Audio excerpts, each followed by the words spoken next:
Tasty, tasty.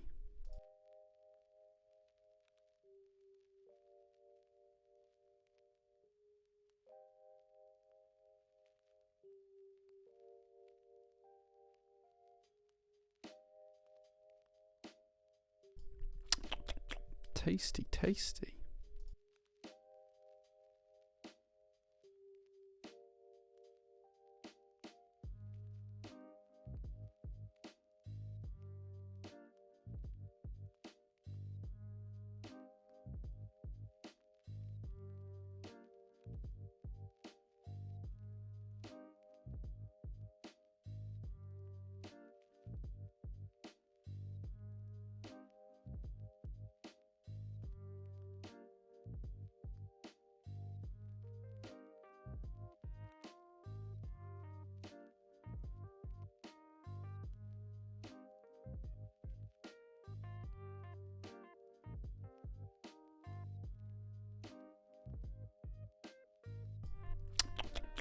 Tasty, tasty.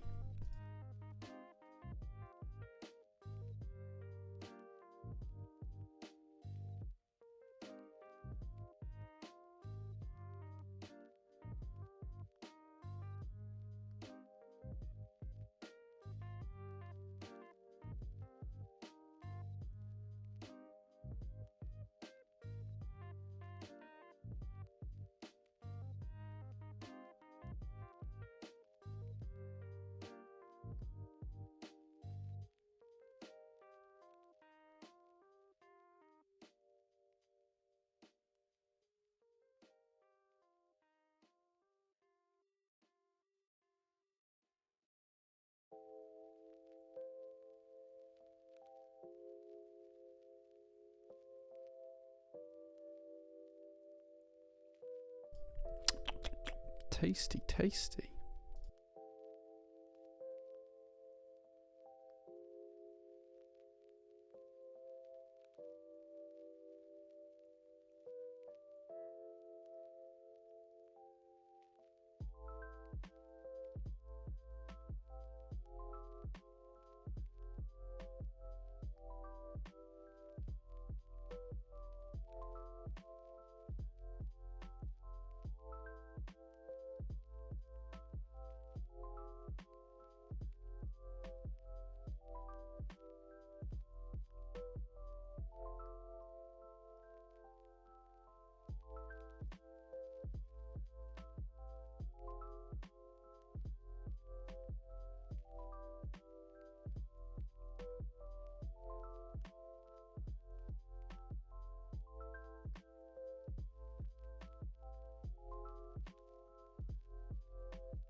Tasty, tasty.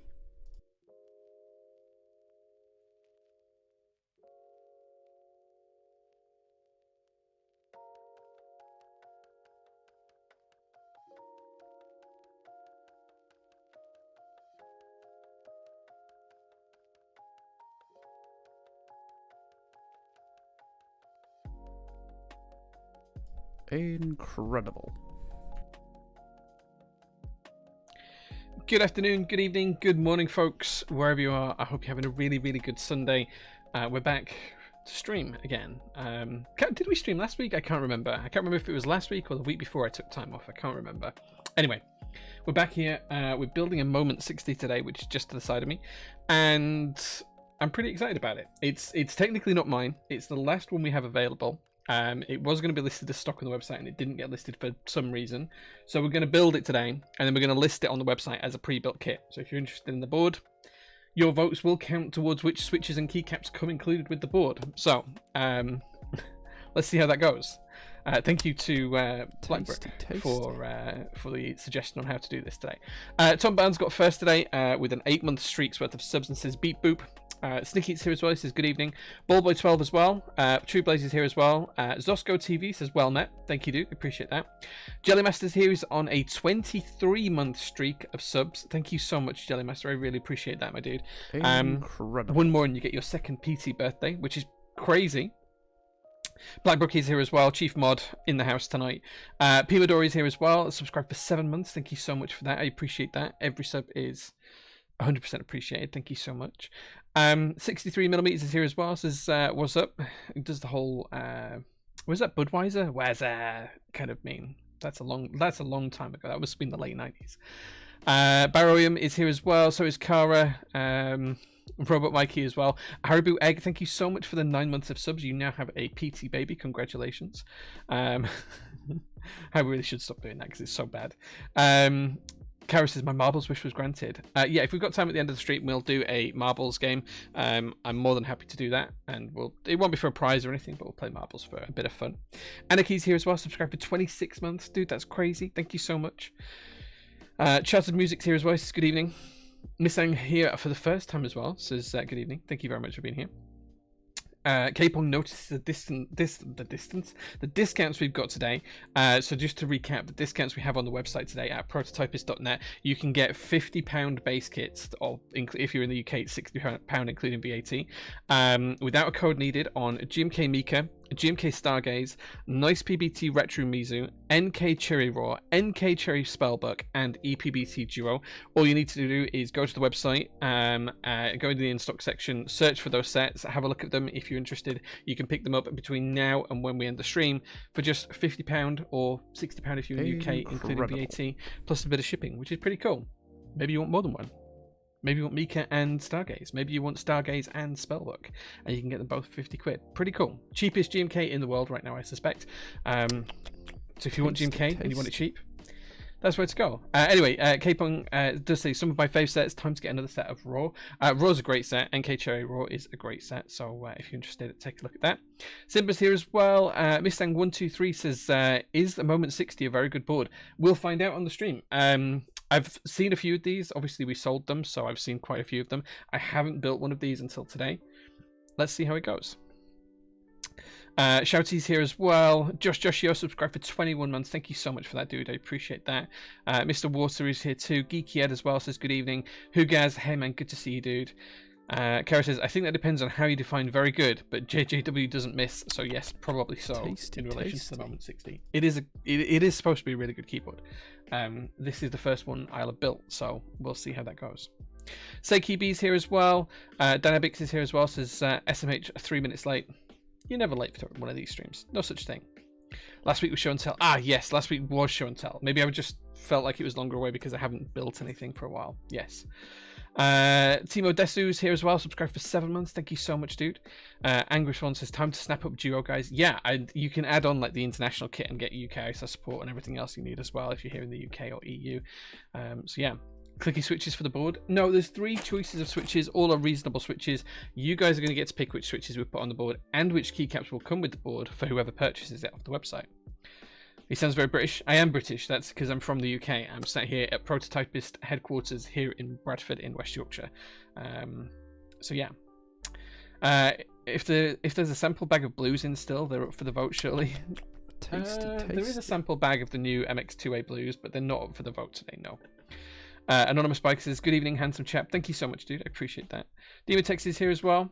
Blackbrook says, yes, I am old, thanks. I didn't mean you were old. I meant you're like chief mod today. Yeah. They made a pink MX Master. No, it's a custom one that's made for our Twitch subs with the Twitch subs logo, the SPC logo. Wait, where's the right way? It has the SPC logo on it. These were custom made here in the UK. SPC is the subs chat. If you're on Discord, link down below, and you're a sub, then you can access the sub chat, sub only chat, called the SPC. And if you want to know what SPC stands for, you'll have to join up and sub. Legendary Helmet, hey, thanks for being here. Future Prince is here as well. Moons of Empire, good evening, good set. I hope you're doing well. I was looking at our pictures from climbing Scaffold Pike a couple of months ago, earlier on today. Why is this coffee so sensational? This coffee is actually Typist's Brew. This is our coffee. I probably shouldn't be drinking it this late at night, but this is a coffee we're going to have in stock this week. So this is our light roast. We finally nailed everything down for our light roast, and we're going to have that in stock this week, which I'm pretty excited about. If you're into coffee and you want to try Typist's Brew Light, then keep an eye on our Discord, because I'll be announcing it tomorrow, when you can buy it, when you can pick it up, when we'll ship it. There you go. So more details tomorrow. Beast of Bagland, hey man, good to see you, dude. Mr. Gimp, thank you so much for the 7 months of subs. I really appreciate that, dude. I really appreciate it. Coffee check. Say, we've talked about it. It's Typist's Brew. It's Prototypist's own coffee, but this is the light roast version, and it's going to be for sale next week. I hope you're having a good weekend, Jay. Thank you, The Unborn. It's been a good weekend. Yeah, lots of DIY done. My wife is happy, which means I have had a reasonable weekend. I've been up since 5 a.m. to watch the Formula 1 this morning, so I am pretty tired. So if you can see the bags under my eyes or I start to nod off, I apologize. But yeah. Has there been any additional news since the last week with Zonda? No. So I'll come on to that in a second. Once we've done the hellos, the welcomes, the introductions, I'll talk about PT news, and that's something I'll touch on at that point there. So keep listening on if you want more information on that. 6306, thank you so much for the 6 months of subs. I truly appreciate it, my dude. Thank you so much. When will there be the restock for the Vior base keycap set? It's unlikely to restock unless a round 2 happens, which there is no plans at the moment that I'm aware of. But never say never, right? It might happen. Zakiri's says, hi Jay, just unboxed the parcel I got a few weeks ago. All 3 GMK sets came in perfectly. I'm very glad about that. I'm very glad that you got your order.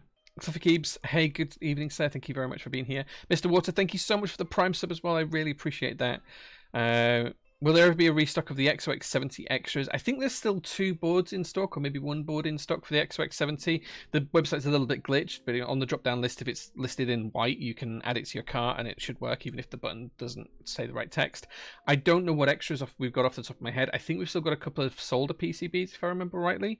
Other than that, I don't think we'll have any extras in for that. Beast of Bagland, when's the coffee out? More news on that tomorrow. I'll be putting an announcement up tomorrow on the Discord server. I just need to run through a few things with the team in our Monday morning team meeting to talk it through.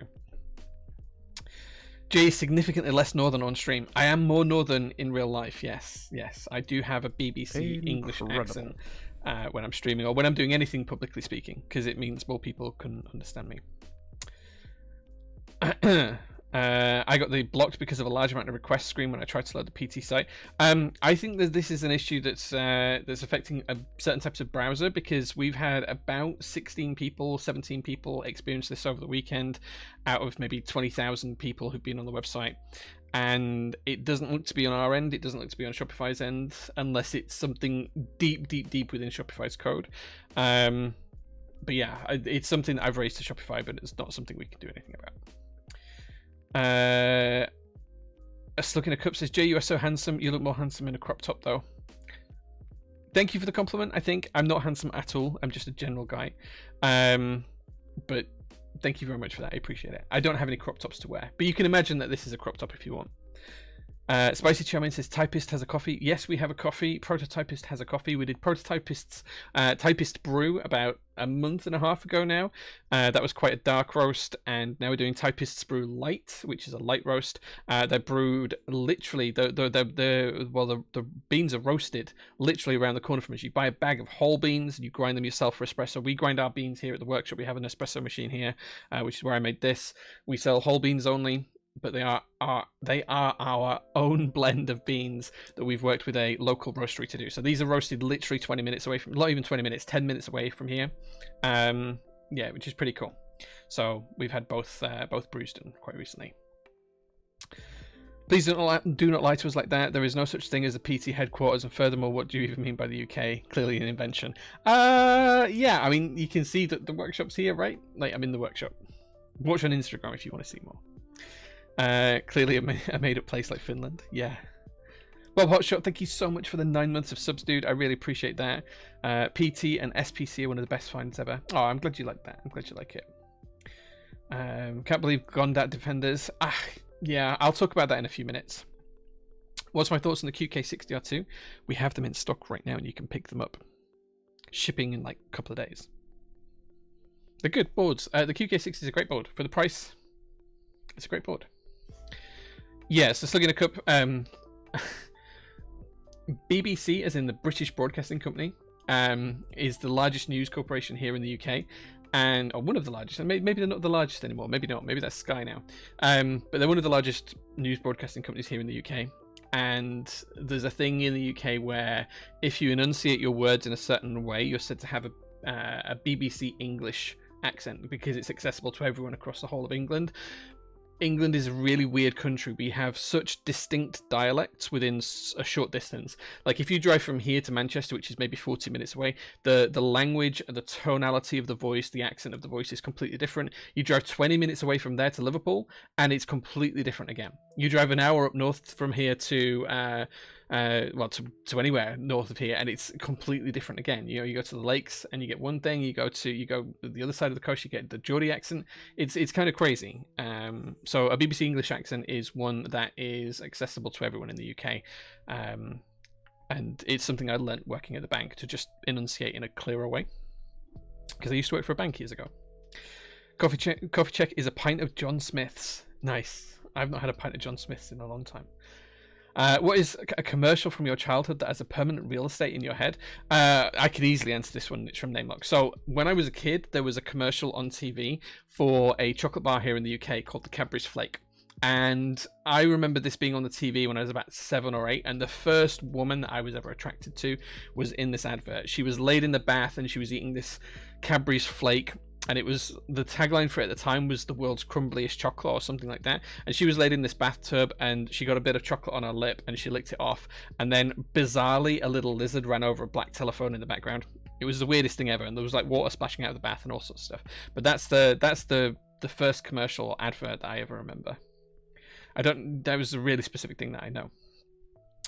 Using Firefox with tracking cookies off all if that helps. Ari's block site. Yeah, it's something I've already flagged to Shopify based off some other feedback we have, but I don't think it's anything on our end that I can affect it. Jay's in a studio right now with a backdrop. Yeah, I can't interact with any of this behind me. Go to display cabinets. They're looking a bit bare recently. I have been selling some of my personal collection. Is that the mission to Pluto Moon's Watch? If so, then Twinsies. Yes, it is. I have all of them apart from Neptune, I think, and the Sun. So I have the rest of them. What are the specs looking like for the Moment60? The one that I'm building today is a white WinKey version of the board, and you guys get to pick the switches and keycaps that come with it. It's going to be on an FR4 plate, if I remember rightly, and a solder PCB. Can I speak in received pronunciation? No, I don't know received pronunciation, Spicy Charmaine. Not well enough to speak of it. Thinking of buying the GMK Stargaze discounted on stream. Any codes I can use to get a bit off because I'm broke at the minute? Yeah, it's like 50 quid for a GMK set. Like that's the cheapest I can go. Like that's less than half price. It's more than 50% off. It should be like 115 quid before VAT. So it's already ridiculously cheap. It's like the cheapest GMK in the world right now. So no. I love the Geordie. Good for you, man. Good for you. I can't stand that Geordie accent very well. The Geordie accent and the Birmingham accent, not for me. So, yeah. Only the crumbliest, flakiest chocolate. That's the tagline, Gouty. Yes, that is the tagline. Only discounts the one on streams and occasional Fridays when new stock drops. Yeah, that's correct. Just had to go run out and do the bins for the bin men tomorrow. But back now. Hi, Jay. Welcome back, Cara. Tasty, tasty. Right, lads, time to build keyboard. Football fans run in and cheer when the ribbon cable goes in first time. Pointing out and going, "Who are you? Who are you?" Yeah, that's very Yorkshire. Time to build keyboard. Yeah, that's probably how Mel would speak. Mel's got a very Bradford accent, which is a Yorkshire accent. The more time I spend with Mel, the more my accent goes back to my roots. So yeah, gonna hopefully buy the QK60 R2 tomorrow. Nice. Did I like the F1 result, Jay? I did. So if anyone watches the F1, today was the Japanese Grand Prix and McLaren finished in second and third. I'm a big McLaren fan. I was lucky enough to go to the McLaren headquarters and see all the race cars and meet some of the staff there a couple of months ago. And yeah, they came in second and third. Obviously Max Verstappen was going to win, but I was very, very happy with today. Very happy. It was kind of like the best result McLaren could have got. So yes, I was very, very happy with that. 16 months of Super Dub Dubs, hot tub stream when. Mr. Blackbrook, I have no plans to do a hot tub stream. I don't think people want to see me in a hot tub. Pretty sure. Trojam, hey man, good to see you. What's a bread roll called in your part of Yorkshire? So this is one that's really weird because, like, in the UK there must be 1,000 terms for just what is a bread roll. Where I'm from, it was always a bap. That's very Leeds. Here in Bradford, they tend to call it a cob. Or some people call it a bap. It depends on which part of Bradford you're in. It seems to be, but yeah, like a bap or a cob. And then the really big ones are called stotties, but that's the same for both. So yeah, it really depends. Stream not working for me. I'm sorry. Transatlantic accent stream when I can't do an American accent. I wish I could. How are we feeling about that, chat? Wait, what? How are we feeling about what? What? Baps? Bap always? Baps in Wales? Yeah. Bap is what I'd call it. Yeah. Like, my wife calls it a bread cake because she's from London. So, yeah. Yeah. Bread cake. I guess that works. I don't know, but there must be 1,000 words for it. Cob, roll, bap, stotty. I can't think of any others off the top of my head, but I know there's millions of them. Yeah, she calls it a bread cake. Place chat, mate. Yeah. Yeah, the 50% off is automatic. Yep. Barm cake. Yep. Barm cake. Barm cake's very Manchester, I think. Very Manchester way.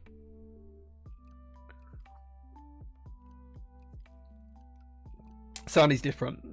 Sarni's got something in it.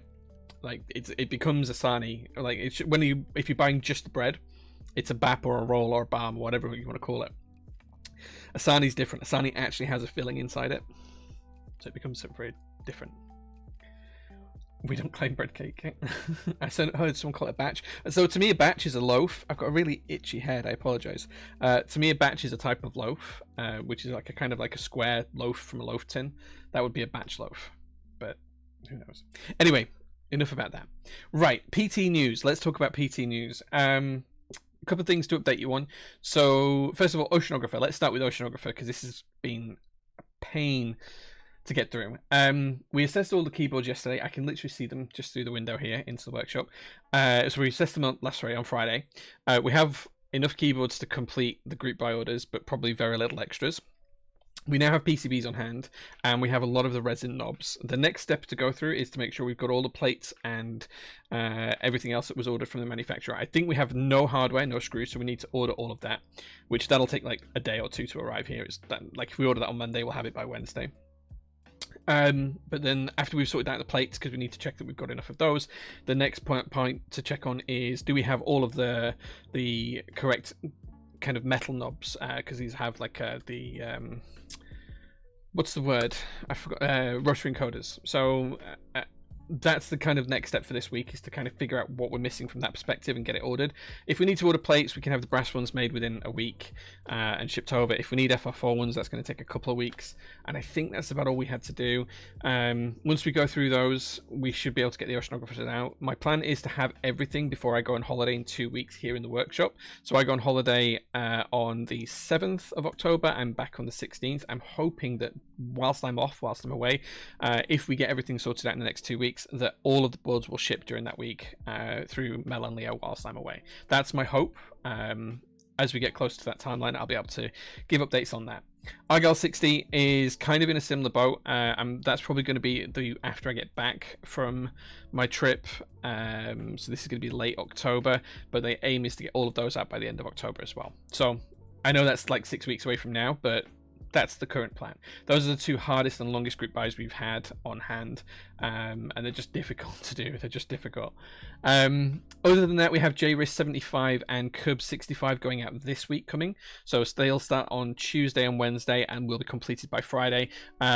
Most of the QK80s were shipped out on Friday of last week, or by Friday of last week. I think we're 90% done. The last 10% will happen on Monday, and then we'll catch up with in-stock orders on Monday as well. So that's PT news. The next shipment is on its way. It's due to arrive here at PTHQ the day I get back from my vacation, which is the 17th, I think, is my first day back in the office. So on the 17th, that's when we're expecting to get the next shipment in. That's another container full, so we'll be busy as soon as that arrives as well. So yeah, it's kind of big. Kind of a lot going on. So we'll get there. In-stock orders will continue to ship out in between all of this as well. And I think we've got a few group buys starting in the next couple of weeks too. In between all that, I think we have at least 5 more GMK sets that are currently in flight and on the way to us. So as soon as they arrive, we'll get those packed up and shipped out as well and in stock. But we do have a very, very big stock drop coming this Friday as well, which will have QK80s, JRIS75s, and Cub 65 extras, as well as some key sets and some other things that we've missed out putting in stock this week. So be prepared and get your wallets prepared for that as well. In terms of Noxery and Zondat, I have been trying to get in touch with Zondat to offer assistance in fulfilling at least the XRF group buy and potentially in-stock orders as well. About a week ago, he did reach out to me and say he was happy for us to do that and that he wanted me to pick that work up for him. I have heard nothing since. I've chased him almost daily, not every day, but almost every day. In the kind of like last 10 days, I probably chased him 8 times. Heard no response from him. On Friday, I did reach out to him and asked, on Thursday, I reached out to him and I said that I would be in Manchester for some business work on Friday. If I could swing by his place, we could talk about it. He could show me some of the boards, that kind of thing, if that would work for him. He didn't reply on Thursday. I messaged him again Friday morning and said, I'm in Manchester today. If you want me to come and take a look at stuff and we can get things sorted out, please just ring me, text me, phone me, whatever. I will make it work. I will make my way out of my trip there, and I will get over to you and I will see what we can do. I didn't get any response. I have not had any response over the weekend, and I'm at the point where I've put so many hours into just chasing him and trying to figure out what we could do to help him with no input back from him, that at the very, very current point, I don't think there's anything we can do to help anymore. If he reaches out to me, I will do my utmost to try and support him in whatever way I can, whether that's through in-stock orders, XRF, or any other group buy he wants me to fulfill. I will 100% fulfill them for it. But the fact that he is not responding to my messages, not replying to my phone calls, not replying to my text messages, and is ignoring me, especially when I'm literally 5 minutes away from him for other work, means I can't keep investing time into someone that doesn't want my help. As much as I want to help the community and as much as I want to do something for the community, and the same with my team. My team felt the same. Mel and Leo felt the same. They were super happy to help out. They were willing to, obviously paid hours, but willing to work through all of his stuff to try and get it shipped out and fulfilled. Their good grace is kind of failing as well because they're just not seeing a lack of response to me, and that makes it harder and harder for us to actually do anything. So I think we're at the point where if I don't hear from him by the end of play tomorrow, by the close of business tomorrow, I'm just going to have to say that I can't do anything until he reaches out, and I just won't be able to chase him anymore. So that's where I'm up to. I've tried. I mean, I have messages that go back days here. I'm not going to show you like exactly what I've said, but where's Discord? Let me see. Oh, that's not how we spell Zondat. But yeah, the last time he replied to me was on the 18th of September. I haven't had a response since. I messaged him on the 18th, 19th, 20th, 21st, 23rd, and yeah, yesterday was 23rd. Yeah, so not much else I can do. If he wants help, he'll reach out to me. If he doesn't, I can't force his hand. I can't just go to his. I don't think his workshop exists anymore because I called the company where his business was registered to, where he had a workshop, and I asked, I said, is this company still there? And they were like, no, they've moved out, they've gone. I asked if there was a forwarding address. They said no. So I can't even just go and show up anymore and just see if he's there. So yeah, it is what it is. It is what it is. Right. Okay. Let's catch up with chat. Somebody says oceanographer woo. Yeah, finally. I'm so happy to get these finally out. Talking of screws, got my plate screws okay this week. Thanks, JML. You're welcome. I think we had to send a couple of those out because we forgot to put them in the package, but we've done that now and caught out. Can't wait to get my Jerry's and Cub. Nice. Yeah, we'll be shipping them both out this week. If you've got two and you want us to ship them at the same time, just messages. Pumadori, drop me an email, j@prototypist.net, and we'll try and ship them at the same time so you don't have multiple packages coming. So yeah. Zoom 75s are in the next shipment. Yes, Kara. Yes, they are. Can we talk about the Kanketsu sets? They're so nice and the Decimate is a beaut. Yeah, what do you want to talk about, Blackbrook? Kanketsu is stunning, but it's sold out as far as I'm aware. But if you've got something to talk about, we can do. For the few oceanographer extras, if there end up being any, will there be significant differences from group buy price? Completely understandable given all that has happened. I haven't even thought about the extras price for oceanographer. There will be some because we ordered more than we needed. We didn't get everything we ordered and paid for, but we got a lot of what we ordered and paid for. I think we got about 75% of what we ordered and paid for. So I need to work through what that looks like afterwards, because there's been some cancellations and things for the group buy. There's been some things where people have changed their order and stuff in flight and things, and I just need to work through all of those orders and like literally pack and ship them based on time of order, to make sure that we're fulfilling everything that we can in the correct way. Once we've done that, I'll then work out what extras we have, and I'll work out what sort of price we need to sell them to try and break even on that project. Because like I know we're already at a massive loss. I think we've spent some like, I don't know, an extra $18,000 on that project than we should have done already. So we'll see. But I'll have more news on that in a couple of weeks.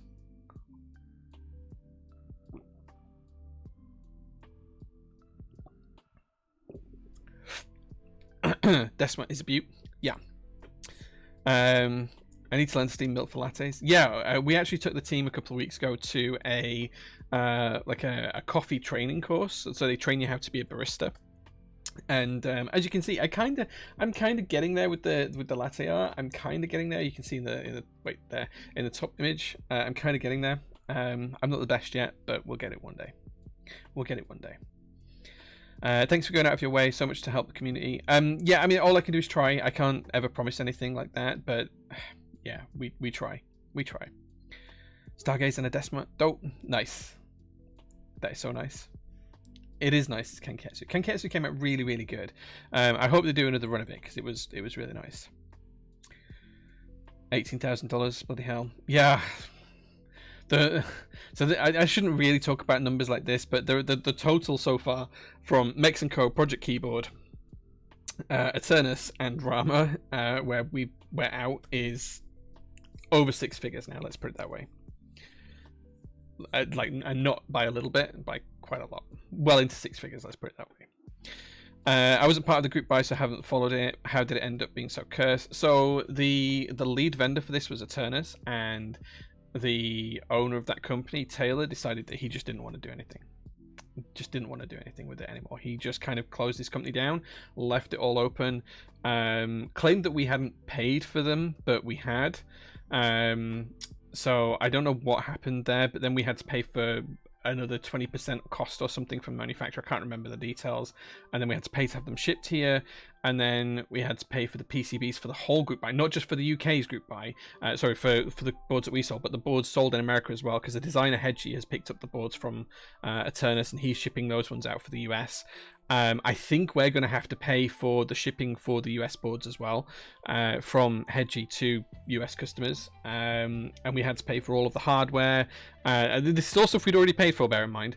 We're going to have to pay for additional hardware because there's no screws included. We're going to have to pay for additional plates manufacturing because not all of the plates we need are there. We had to pay for all of the PCBs for the whole group buy instead of just the ones that we ordered. They hadn't been paid for, but we had to pay for like way more than we ordered, because we only did about 50% of the volume total. So we had to order way more than what we needed to, just so that Hedgie had some PCBs. Hedgie actually sent us out the plastic resin knobs and rotary encoders.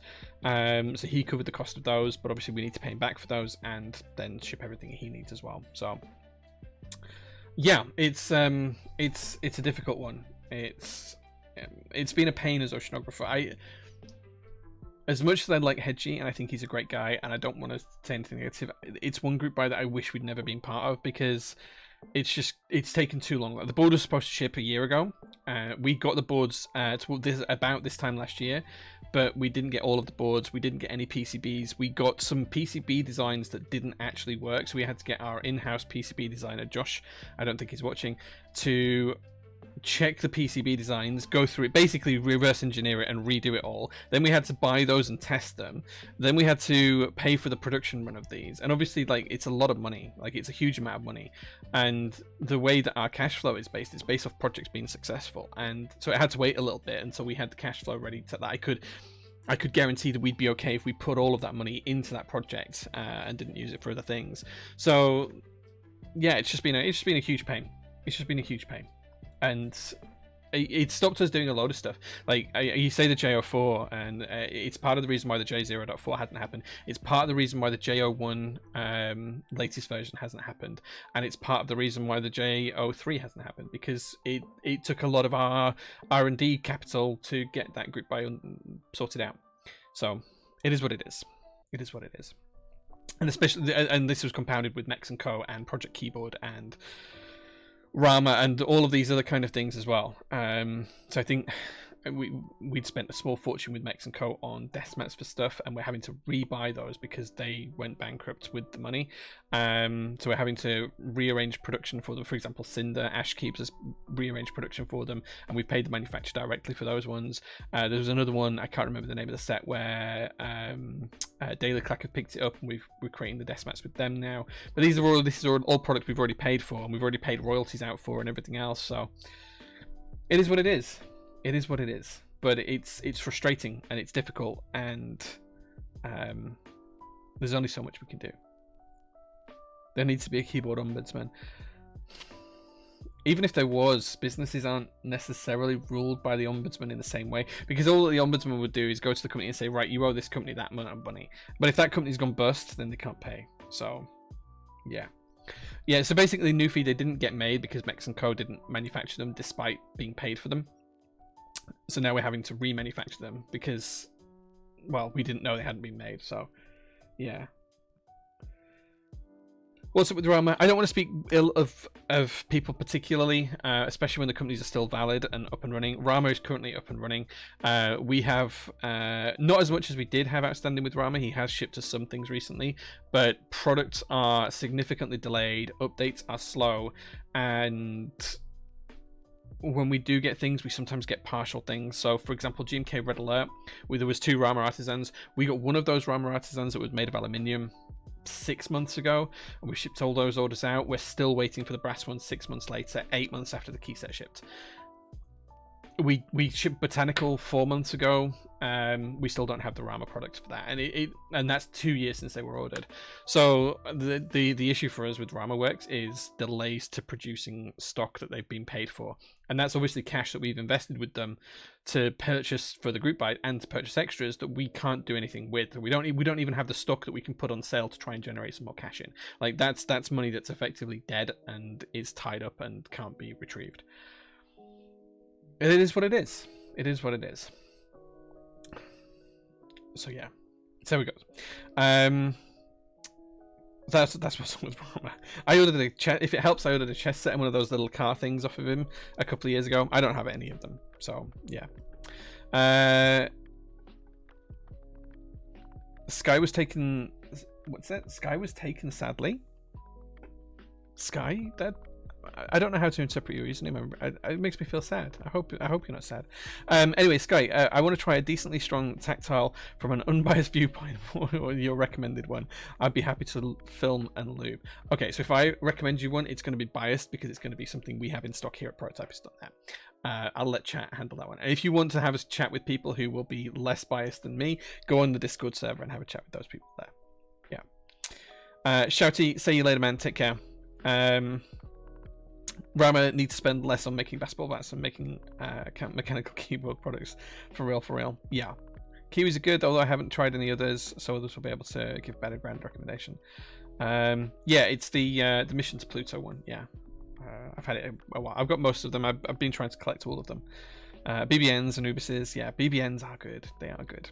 Right. Okay. So I think that's it for PT news. If you guys have got any questions, you can save it until we do the soldering. So yeah, that's where we're up to. Right, let's crack on with the build then, because I do need to get a keyboard built today so we can actually sell it. So the plan today is to sell this keyboard. It's literally going to be put back in stock, and we're going to sell it fully built with the switches and keycaps and everything included, which means that you guys need to pick some switches for this build. So I'm hoping a trusty mod is available to put up a poll, but you guys are basically going to get a couple of minutes to decide what switches we should put in this. And we have 3 choices for you today. We have the good old trusty Zaku switches. We have a lot of these Zakus. We also have Nixies. These are the modern Nixies, not vintage ones. And we also have the Pom piano switches, These are all lubed and not filmed. These are all lubed with 205 grade 2, which is quite thick, so very light very light lubing. And these are all linear switches. So those are the 3 switch choices today. I'm hoping one of the mods is going to put the poll up for that, and you guys can then pick and choose which switches you'd like to see in the build today. Now we are building, as I say, a Moment60, which is going to be the white win key version. It's going to have a solder PCB, and it's going to have an FR4 plate. The layout is going to be ANSI, purely because that's the only option on the PCB. There is no ISO option on the PCB or the plate. That's what we're going to do. And we're going to be using the GMK QMX stabilizers as well. So in addition to this, you guys will get to pick the keycap set that's used on the board towards the end of the stream as well, and then the whole board will be sold as a bundle. I think we'll add like 120 quid on to cover the cost of keycaps and switches and stabilizers, and then we'll sell it as a bundle. I'll just list it on the website, and if you guys are interested in it and you've seen us build it, you can buy it there and then, or not, someone else might buy it, so we'll see. Since you want a question not related to what you stock to remove bias, that's not what I asked Loopy Lupo. I said I didn't want to. I said if I answered Sky's question about something, if she wanted a switch that she was asking for, then I'm going to be biased because I'm going to talk about stuff that's on our store. That was more what I meant.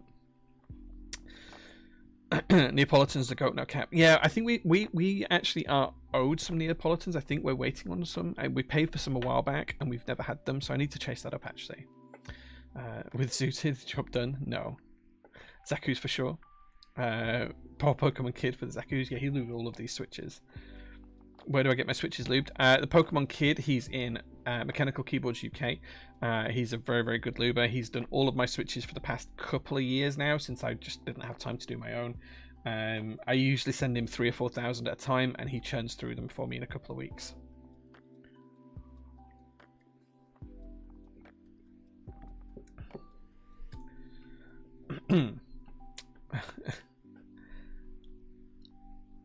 It's good to be biased sometimes, especially when you have good variety on your store. Yeah, yeah, it is. I suppose like we have a ton of stuff that I like to stock stuff that I think is good. Like if I don't think it's good, I don't really want it on the store. So yeah, like if we've got it in stock, I'm going to be fairly happy that people are going to like them. Roughly what proportion of ANSI versus ISO do people buy from you? So it's hard to say because we don't know what people use. We do notice that keycap sets with ISO include, like UK ISO included, sell significantly worse than sets that don't have it, which sounds counterintuitive, and that's with ISO, UK ISO in the base. So any GMK set that has UK ISO in the base sells worse in the UK than sets that just have the standard ANSI TKL base kit. It's bizarre, it's weird. I don't know how to explain it.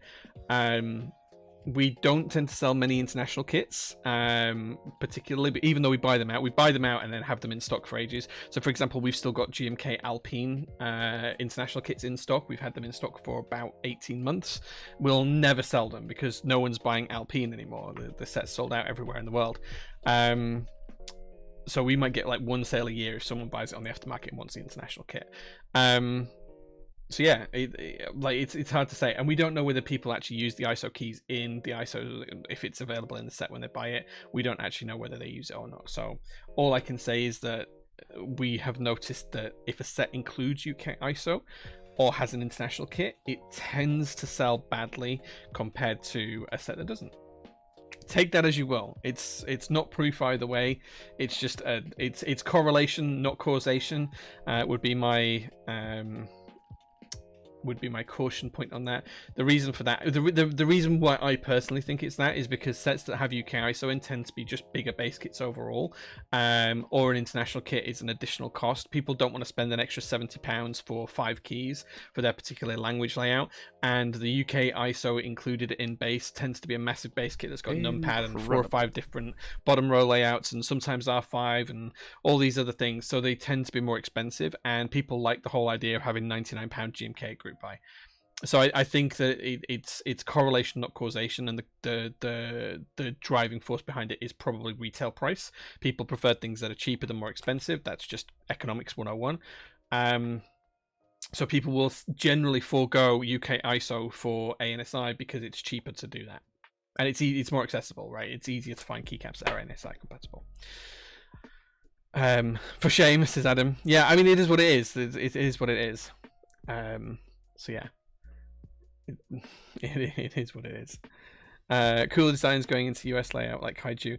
Yeah, I mean, like, designers aren't forced to put UK ISO into things, or even European ISO, or any even ISO coverage. So it all depends on it. Yeah, Mr. Gimp, I know you're one of the few that if it has UK ISO in the base, you're auto interested, but the numbers, the correlation doesn't show that. But as I say, correlation is not causation. So yeah, the Americans are intimidated by our big end keys. Sure. Now I'm tempted to get the international kit for GMK Alpine. We have loads of them, so if you want to buy one and like do that, like I've literally considered drilling holes in the back of the keycaps and turning them into necklaces because I thought that would actually mean I could get some cash back for them. But yeah, you buy one and buy a macro pad. You can buy the BN009 macro pad for like half price right now. You could buy that and the GMK Alpine international kit, and you could combine them together to create a nice little cool macro pad. Right there, you go. That's an idea for you. That's an idea for you. I've seen the secret hidden camera in the box to see what I mount on my boards. Damn it, how did you see that?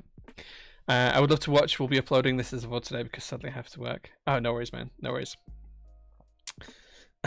I prefer ANSI even though I'm UK based, as it just feels more comfortable and sleek looking. That's fair. That's fair. I prefer ISO, but I do use ANSI quite a bit. So yeah, ISO or death. Is that like Cake or Death from Eddie Izzard? So yeah. What's the extra cost for something like Purple Rain? It's just UK ISO bits and otherwise limited. No numpad if I remember correctly. I don't know what you mean from Purple Rain. Is that key set? I don't know every product off the top of my head, so if we've got something I don't recognize, I apologize. But like the extra cost to include UK ISO, it's around 7 to 10 euros. Which means that probably by the time you've paid tax and import and added VAT and everything else, and it probably adds £10 to the cost of the base kit. But like if only 10% of our customers are using that, and that's 10% of the UK base, and we have to sell 100 of we have to sell every base kit has to have it. The US customers where we'll sell 1,000 of this base kit, they don't want to pay that extra $10 or £10 or €10 or whatever it is for the UK keys that they're never going to use. So it's like 5% or 10% of our market in the UK, but reality it's 1% of the worldwide market. So why would you accommodate the laws of economics? Why would you accommodate the minority of the minorities for that particular keycap layout when it adds price cost to everybody who's joining in that product? And that's why international kits were invented. But of course, international kits become expensive and unwieldy on their own because they're conglomerating 5 or 6 different language layouts into one.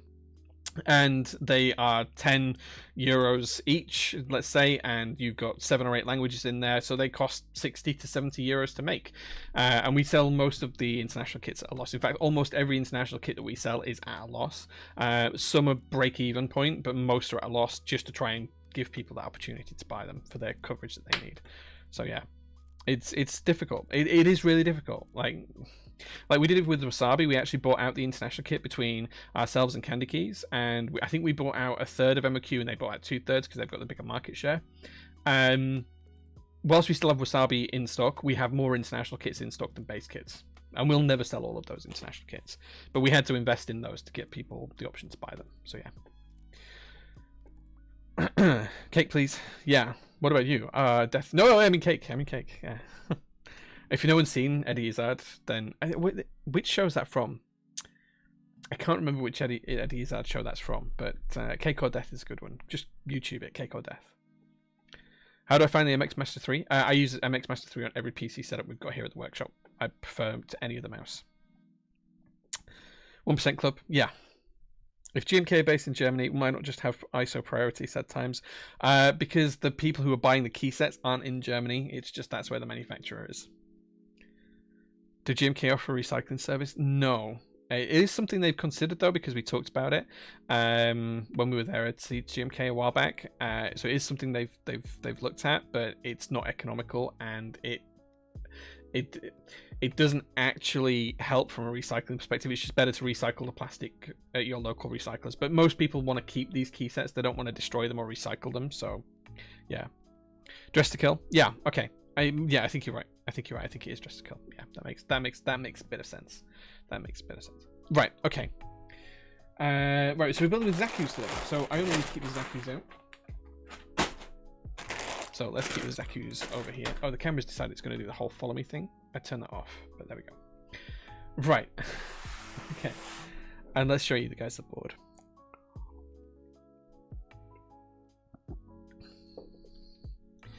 Tricky to recycle ABS as far as I know. I think so. I don't know the details of it. Thought Workshop Doggo is in. No, Workshop Doggo's not here today. Workshop Doggo's not here today. We are going to be using the GMK stabilizers. And let's flick over to the other camera. Here is the board. In fact, let's move these to the other side. Is that the Insta360 webcam? It is, yeah. Yeah, so that's what we use for our face cam.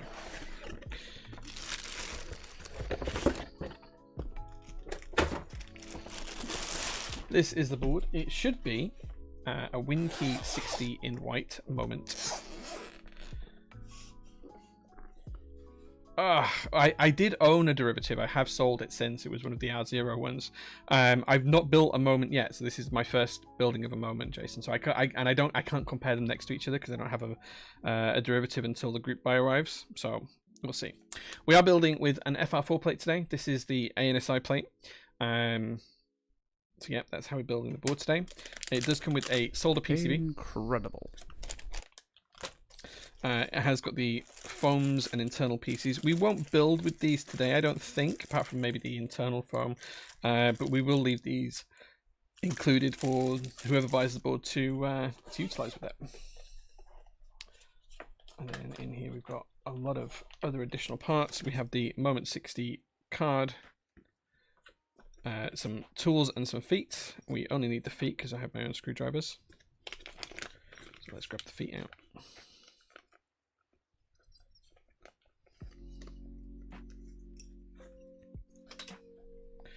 Pop them there. We have the gaskets, which we will need, and then we have the daughter board as well. So in terms of the foam, we'll just use the bottom underneath the PCB foam. We won't use the rest of them. Pole to bin the foams. I think I'm just going to make the decision already. I don't think we need a pole for it.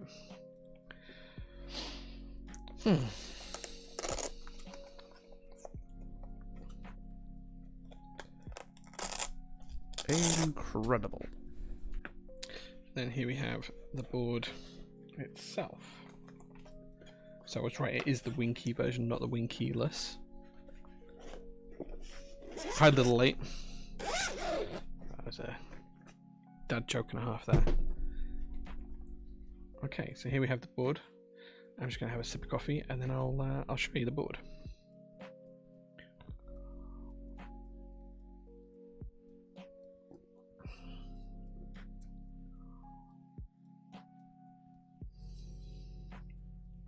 Okay, so here is the board. This should be white. It is. I'm just checking. This is the white Winky Moment60. This is an A-stock board. As you can see, it's pretty stunning on the sides. Look at those curves. And there's the base. Look at that. This is a thing of beauty. That purposeful seam here around the middle. The rear design looking particularly good. And there we go. Would you say Moment has arrived? Well, we shipped all the group buy boards a while back. So, yeah. So there we go. First things first, let's get this opened up. I think we need 2 different screwdriver sizes if I remember rightly. Yeah, that's for these ones. We'll just undo the case first. And I think we need a screwdriver size up to do the weight screws. We'll just take out these front ones first. And as I say, this board is going to go back into stock once it's built, so you'll be able to buy it, this actual board in its fully built configuration with whatever key set and switches we're putting into it. So we're putting Zaku switches into it today, and you'll get whatever key set as well. So if you are interested in picking up our last Moment, then stay tuned. You still have a chance, Nicky. You could own this particular one.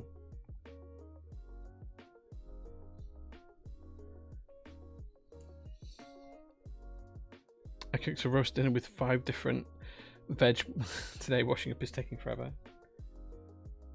It sounds like you need a dishwasher. Wait, you have children? Shouldn't they be doing it? That was always my job when I was a child. I had to do the washing up. I think I need this screwdriver for the weight. Oh no, not that screwdriver. Maybe the next one up? Nope. Let's try this one. There we go.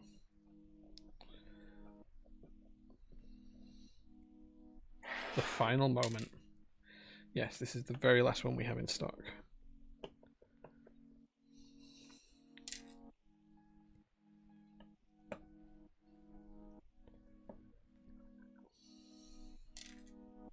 You could call it a moment in time. Oh, dude, that'd be so good.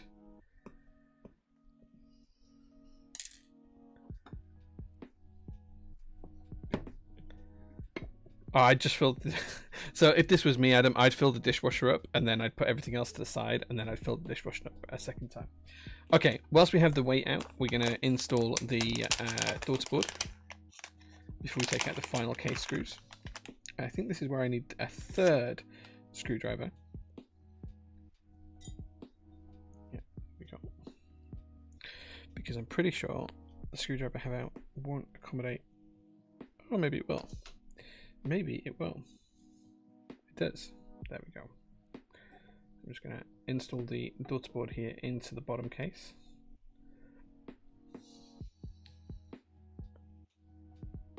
You're going to buy a Pandora and you found out who the designer is. Kubicek? Is there something wrong with Kubicek?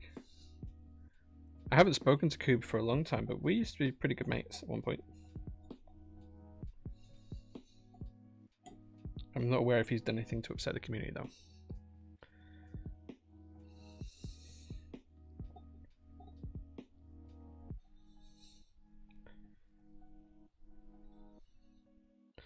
I think what chat was referring to was the Pandora key set, not Pandora keyboard. Okay, last two screws.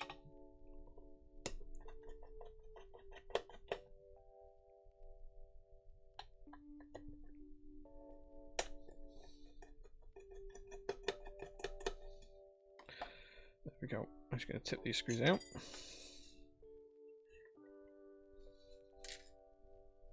Pop them in my little tray.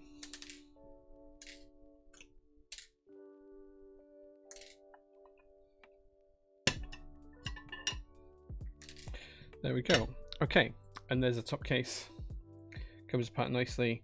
The bottom case as well. One of the interesting things is this board has a couple of unique features on the inside. It does have these little cutouts here, if you can see that little divot just there, pocket there and pocket there. Those are for the stabilizers, which is quite cool. It also has these mounting pins here. So these are installed in the board already. These are made of POM, I can tell the Delrin, or whatever, Acetyl, or whatever manufacturer's name they're coming from. And effectively these act as like a little alignment tabs, so you get the case together nice and neatly, just like these are. But yeah, they're in all four corners, which is pretty cool. So you can see that when we run the cable from here, it's going to run along here and then up through there. So the next step is to install that cable, and then we've got everything together. Oh, come on, go in.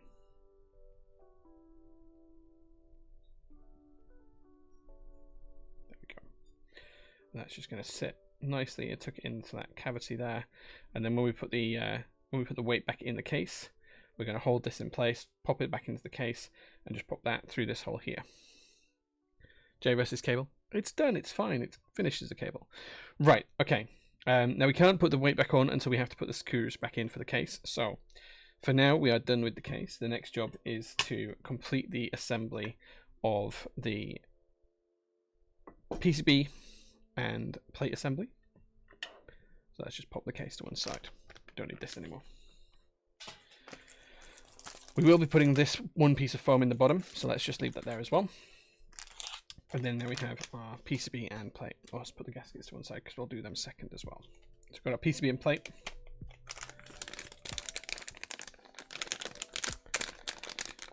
Any plans on acquiring the Swatch Pain 50 fathoms? No. Cable done. Fancy outside the door already. It's no ribbon. We're good. Yeah, yeah. These are simple. I don't mind these. Ribbon cables I hate. It's just really difficult because these lights are so bright. Like, to see what you're doing on stream at like weird angles is really, really difficult with ribbon cables. It's just very frustrating.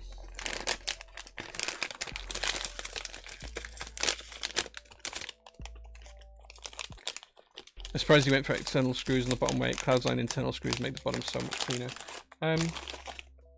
Yeah, I like both. I don't disagree with either or. I think both have an aesthetic feel, so it's fine. One thing I really liked about the ARC60 is how they had a screw to hold down the JST cable. Yeah, so the XWX70 does it as well. It has like a little plastic cover that screws down and holds it in place. So yeah. Incredible. Okay, so here's the PCB. It's a lovely kind of shade of blue-grey. And this is how we're going to build it today. ANSI,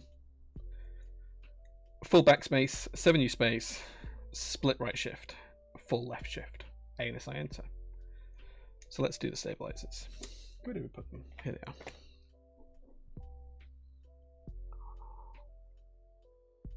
they are.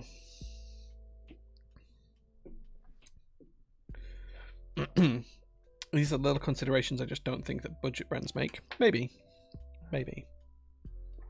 Where are my flush cutters gone? There they are. Derivative has no external weight screws. No, the derivative does not. I think it's just a different design language for a different product. That's all it is. I don't disagree with having screws, and I don't mind if it does have screws. It's entirely up to the designer. Cannot wait for my derivative. Yeah, my replacement derivative will come as part of the group buy. So I do have another one coming, because I did sell my actual R0 version just last week. Okay, so for stabilizers, what did I say? We needed one for backspace, because we're going to do full backspace. We need one for ANSI enter, if I can get this one out. Ugh. We're going to do split right shift, but we need one for full left shift. And then we need a 7U space bar for space. Now, I think this is built with the 6.25U wire there. Yep, so we get the 7U wire out. There we go.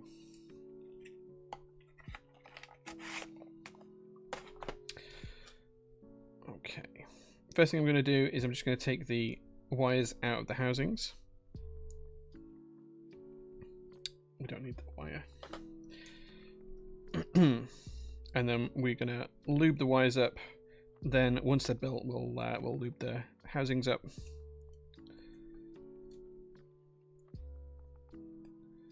There we go.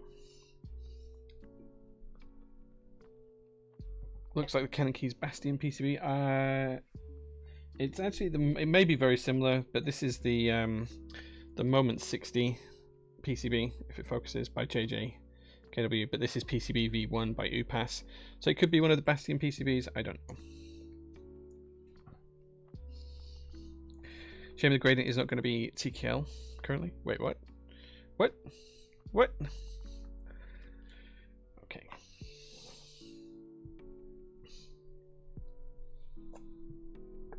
Wing keyless looks better though. Yeah, this is the last board we had in stock, so we didn't have a wing keyless one for me to build. Otherwise, I probably would have built wing keyless. But we only had the wing key version in stock, so that's what we had to build today. Right, okay, so let's start with the spacebar. We're just going to lube up the wire first of all. Then we'll install the wires, and we'll do that across all of the stabilizers, and then we'll lube the slider rails afterwards.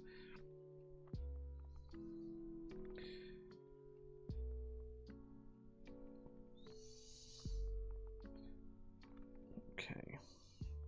I'm going to have to write a proper product listing for this as well that details all of the stabilizers and the lube used and everything else, because whoever buys it is going to want to have a record of that, I'm sure.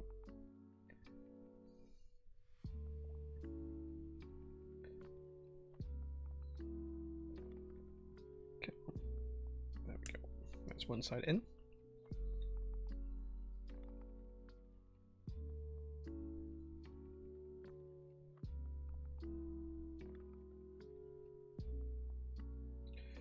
Okay.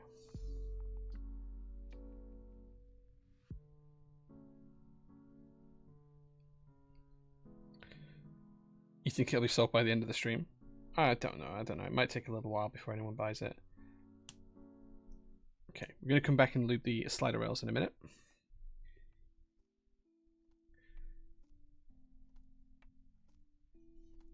But I will put it live during the stream. Like at the end of the stream, I'll make sure it's live by the end of the stream. So if anyone wants to buy it, they can.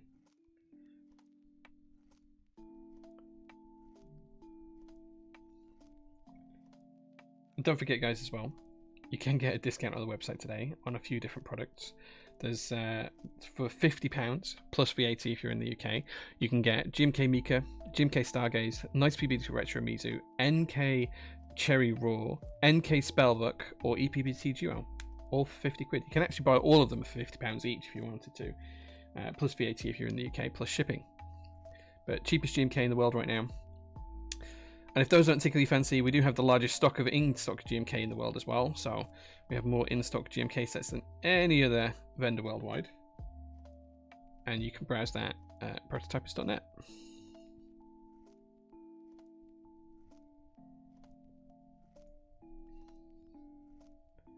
A moment with Zaku's. I'm already tempted. It's not going to be a bad build, for sure.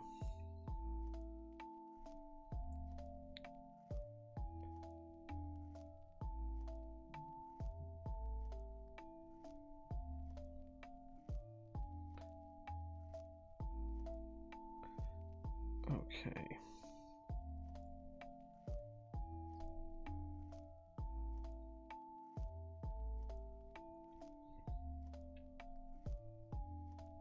There's only 160% in my heart for this year, and it's pink.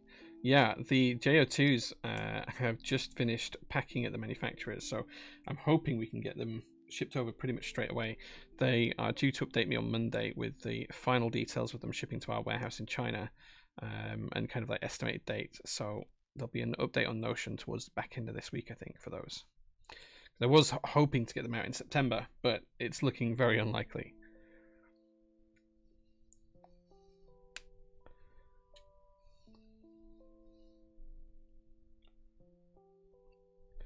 Destiny 2 is getting DDoS attacks. Oh no, I haven't. Do you know? I played Destiny with some of you guys a while back.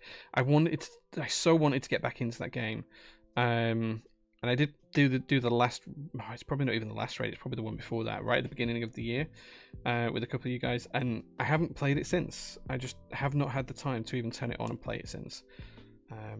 I even bought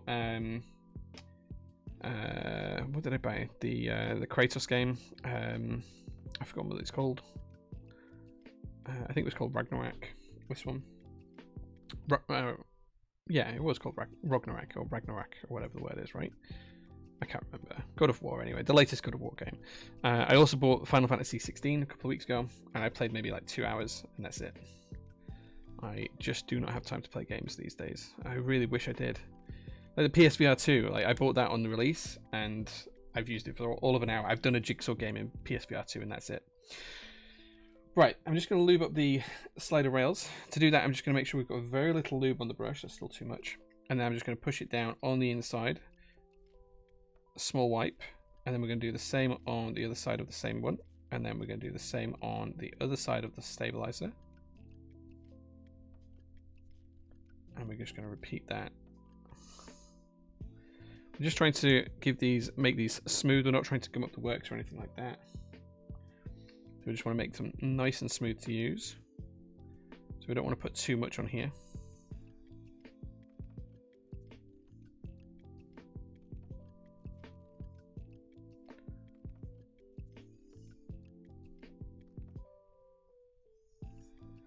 There we go.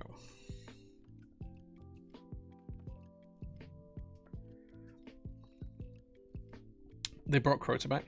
Yeah, I saw that. I did see that had happened. Crota's End had come back as the latest raid. I do remember playing in D1 doing Crota's End a number of times. I don't know if the raid was different this time or not, but I imagine it was very similar. You can use the money saved on a discounted set to add DCS Alchemy to your cart, which is £50, £60 including that. Yeah, DCS Alchemy is also that price, which is kind of insane value for that set.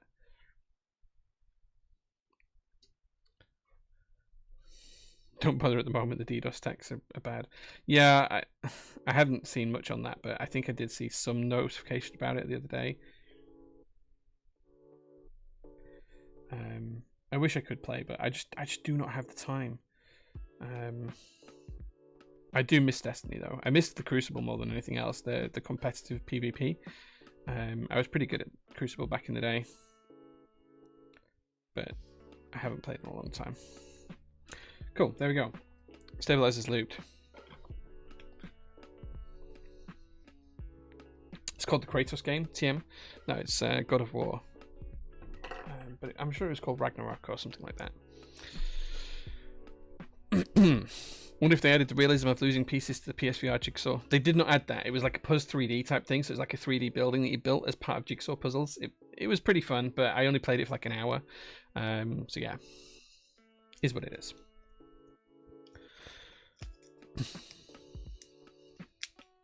You can still skip the bridge encounter. Nice.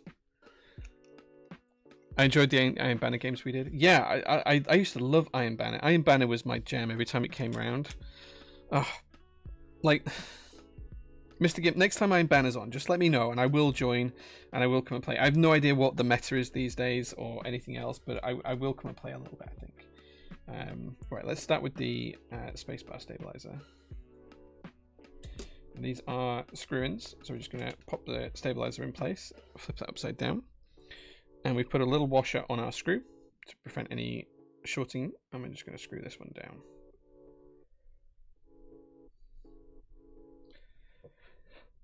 You're saving for an espresso machine? Nice. What are you thinking? Like, depending on what your budget is, I might have something that's going spare.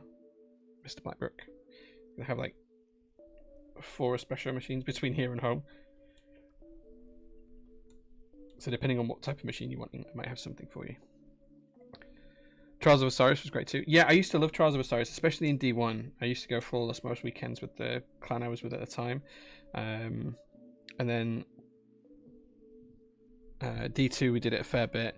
But I kind of stopped playing D2 properly, like all the time, when the expansion for Osiris came out, the actual Osiris expansion. I did that expansion, then kind of drifted away. And I've come back for pretty much every expansion apart from the latest one, as the expansions come out, and then played it for like a week, and then just done the story mode and maybe the raid, and that's been about it. And I know some of the guys in chat dragged me through Vault of Glass as well. I actually got to do the Vault of Glass with one that came back with Datto Does Destiny and a few of his clanmates as well, which was quite fun. And if I enter next, which is here, that was just through sheer chance and luck. That was fun. I know some of the devs at Bungie, and they invited me to do the raid with Datto, which was nice. If you go back on my Destiny history on the Destiny tracker, you'll be able to check that out, I think, as well.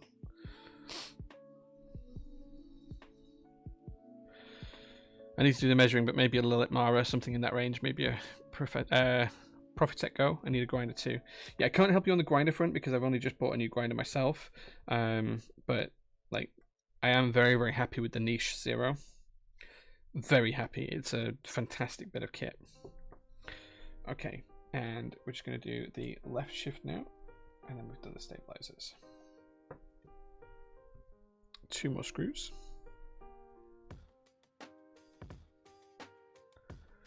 Trials of Osiris isn't fun at all now. It's full of cheaters. Is it? I didn't know that D2 had gone that way. I didn't realize you could cheat in Trials. I remember in D1 people used to try and DDoS you. They'd get your IP address and they'd try and DDoS you. That used to happen quite a bit.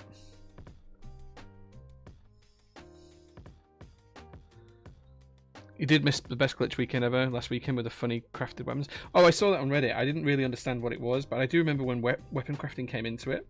So, from what I understand, you could craft weapons that shouldn't be crafted or something. But I didn't really read into it too much, if I'm honest. So I apologize if I've misconstrued what it was. The first time you used the GMK Boneyard, I was in a stream where you played Destiny at the end. Thank you again for sending the missing key. Anytime, man. Anytime. That must have been a long time ago. I haven't played Destiny. I think I played Destiny on stream like twice. So consider yourself lucky if you actually saw that.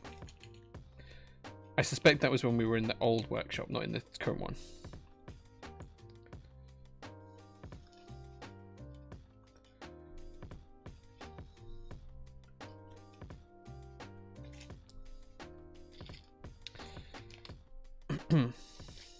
Okay. Okay, so that's our stabilizers done. It's now time to install the switches, and then we'll solder them in. And remember, guys, if you want to ask me any question you would like, you can do that whilst we're soldering. So we just basically do like an impromptu AMA whilst ever I'm soldering a keyboard. So once we've got these switches... Okay, this plate's either really tight or that switch has got something wrong with it.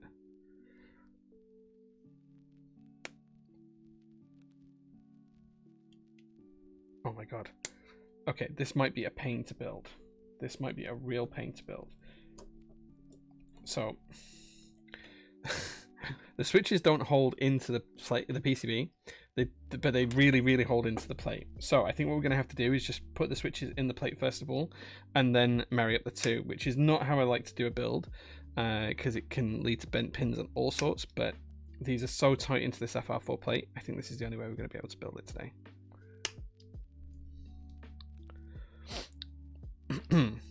It's not time to ask the questions yet, say. Ask it in a few minutes. Just get your questions ready. Think your questions up.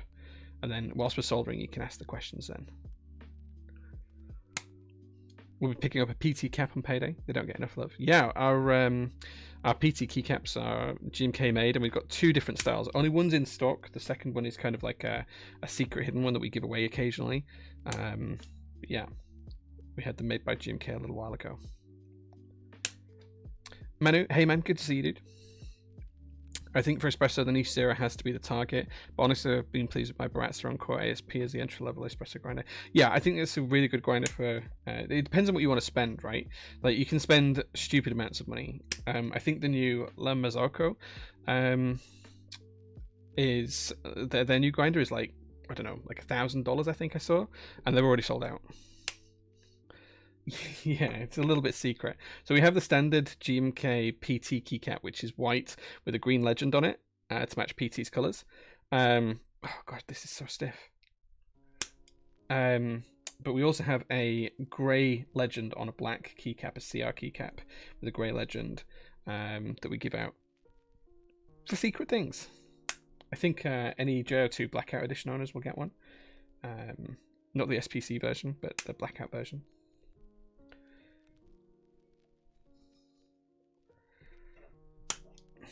Man, this plate is so stiff to get the switches in. There's also the PT Chemex keys. Yeah, they're even rarer. There's only 15 of those.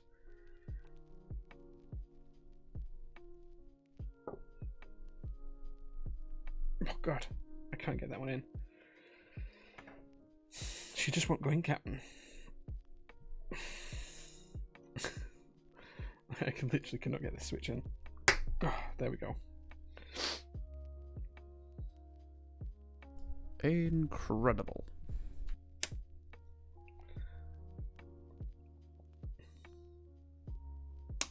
Off to dinner with the missus. Nice, man. Take care. Have a good night. I would buy anything that La Marzocco makes if I could afford it. That gear is stunning. It does look stunning. Yeah. I don't think the grind is particularly good based off the specs, but it's a lot of money. And I thought the niche was expensive. Like, I did bulk a little at putting the price on the niche, but it is what it is. Oh. Chemex key set on the bucket list. Yeah, I've been toying with doing one for a long time since he started offering them. I need to get one ordered, to be honest. But I don't think I'd ever use anything else on my personal boards. Buy a switch pusher from Dixie. Do you mean Omnitype? It's not Dixie. I make that mistake often, but it's not Dixie anymore. It's Omnitype. Oh man. Some of these switches I'm going to have to just do from the other side. Oh. This one included. Man, this plate is just really, really tight.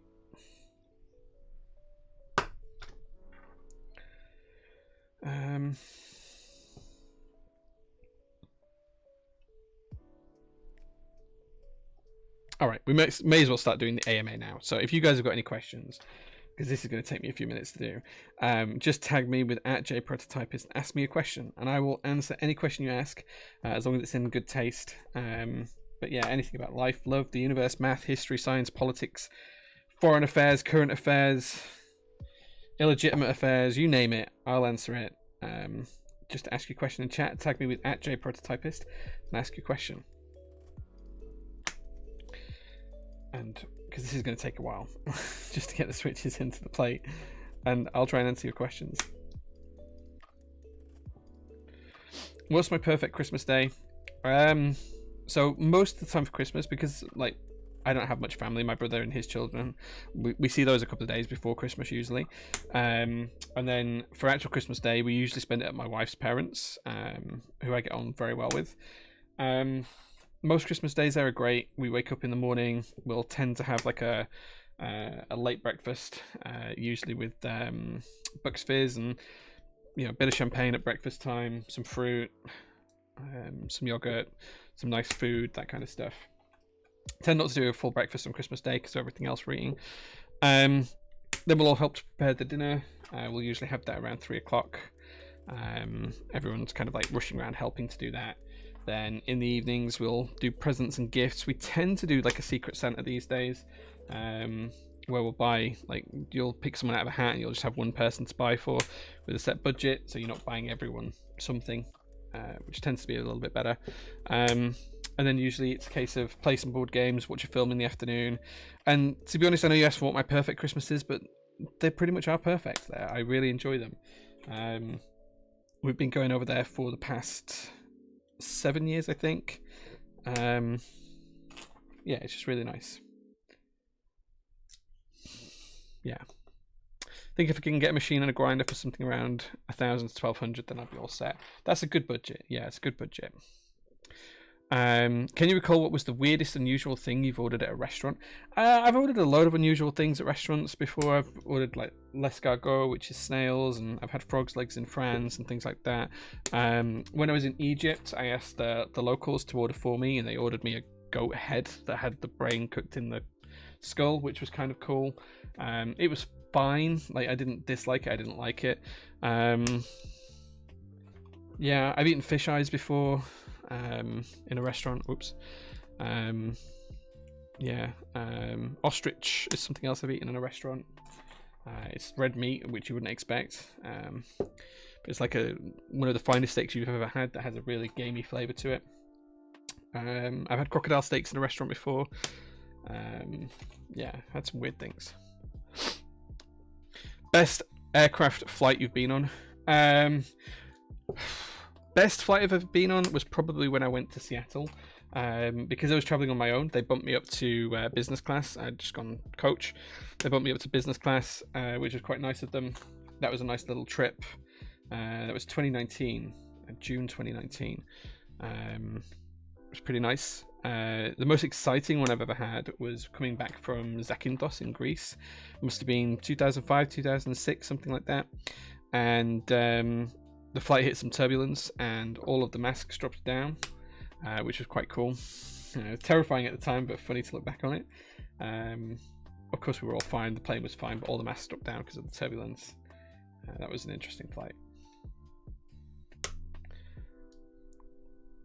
What has been the strangest customer interaction you've had, and what's been the most wholesome one? The strangest customer interaction we've had is a customer visitors literally turned up at the workshop about 2 years ago. They were on holiday from New Zealand to the UK, and they decided to drive up from London to come and see PT. So they drove up from London, they came to see PT, they came with their dad, and yeah, that was probably the weirdest interaction. Most wholesome, I know of at least 2 people that have bought stuff from us that had then gone on to propose, and we've also had a customer who recently got married, and we sent like a load of gifts and like his and hers macro pads to them because they were getting married and things like that. So there's been some really, really wholesome moments as well. What is your favorite book that you've read or frequently gifted? The book I've probably most gifted is the Odyssey by Homer, or Virgil's Aeneid as well. Those 2 books kind of shaped my life in college, and I've given them away multiple times, like to people. It's just such a good read and kind of like such a good take on moralistic society, and yeah, there's just a lot going on in those. A lot going on. Okay, last switch to put into the plate, I think. Oh, we haven't done backspace yet. Oh man, that one may not be the straightest of switches. Let's see if we can adjust that slightly. Right, okay, let's pop the plate onto the PCB assembly, and that should just drop in. Nice. There we go. That went better than I expected based on the fact that we weren't building this properly. Okay. Right, next question comes from Blackbrook. He says, if your life was captured in the expectation versus reality meme, what would the two pictures be? I don't know. I feel like I'm very blessed in my life. I've had the opportunity to do a ton of things that most people don't get to do. I've had the opportunity to fulfill most of my kind of dreams in terms of hobbies and things. So I don't know. Like, I feel like I've probably exceeded my expectations of life. And if everything finished tomorrow, I think I'd be pretty happy. I think I'd be pretty comfortable with that. Most played Spotify song this week or just in ever? Like Telsey, like ever. I don't know what it'd be, but I could check. This week it's probably C6 Steve because I've been playing a lot of that. Probably One String Diddly Bow. I've had a very bloody ostrich steak in France once. It was lovely. I love ostrich steaks. Delicious. Are you a fan of cherry MX switches or not? Yeah, I don't mind them. I kind of like that whole cherry scratch. I'm just going to check and see if we've got any bent pins. So I'm just going through switch by switch just to see if we've got any bent pins here. I can spot at least one. So we have one bent pin here. Let's just take this switch out.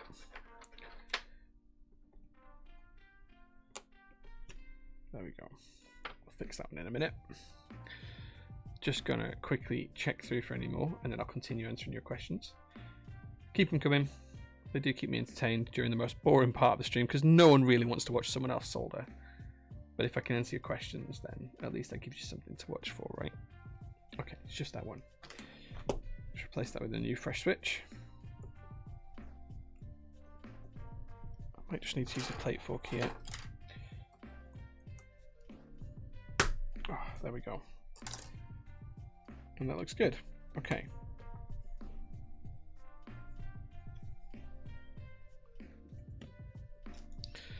One more switch to put in for backspace, and then we are good to go for soldering. Okay, let's grab the soldering iron. Whoops. And some solder. Where's my soldering iron? There it is. And some solder. I'm just going to do a couple of switches right in the dead center of this first of all, just to hold everything together, and then I'll start looking at questions again. As we push this together, the first thing I'm going to do is I'm just going to solder one pin, and then I'm just going to push everything together, the plate and PCB assembly, and let that pin solder in place fully. And then I'll just do one more here in the middle. There we go.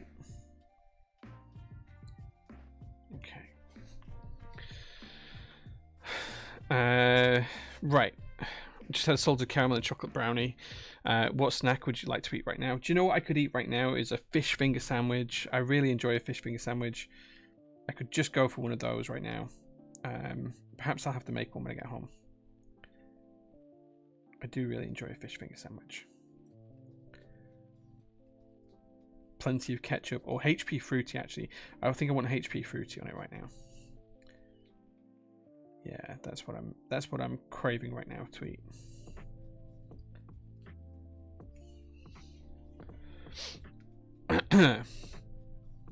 What was the aircraft? But what was the... Oh, it was, I thought you meant just flight, not the actual specific aircraft. You said aircraft or flight I've been on. I can't remember what the... I'm not particularly into aircraft. In fact, actually, I can tell you what the best aircraft I've ever been on was. When I went to Brooklands earlier on this year, I got to go on Concorde. Not to fly on it, but I got to actually go on Concorde, sit in the seats and stuff like that. That was pretty cool. I've also sat in a Harrier jump jet as well. That was also pretty cool. So if I'm talking about actual planes, those two would be up there. The Concorde sat in a passenger seat and Harrier jump jet sat in the pilot seat. Those would be the two I'd pick. Had any weird street food? I've eaten crickets before. That was in Egypt. They had crickets on street food. They also had these little mini scorpions as well, which we tried, which were just fine. That's probably weirdest I've eaten street food wise. I've never had like bugs or anything like that, and I don't think a hot dog counts, so I can't really say a hot dog or anything like that. That doesn't count as weird. Yeah, I think crickets and mini scorpions are probably the two weirdest ones I've ever had.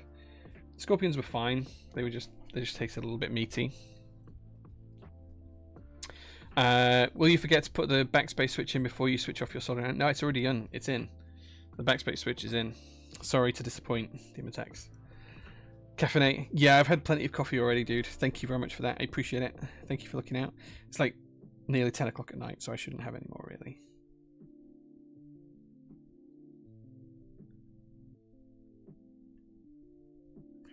And it feels like ages since I've soldered. It's probably like a week at most. Is pineapple on pizza the most tedious food discussion of all time? Yes. Yes, it is. Well, maybe it is. Like, it's definitely up there because, like, anything can go on a pizza. That's the whole point of pizza, right? It was designed to kind of like be useful for leftover odds and ends, right?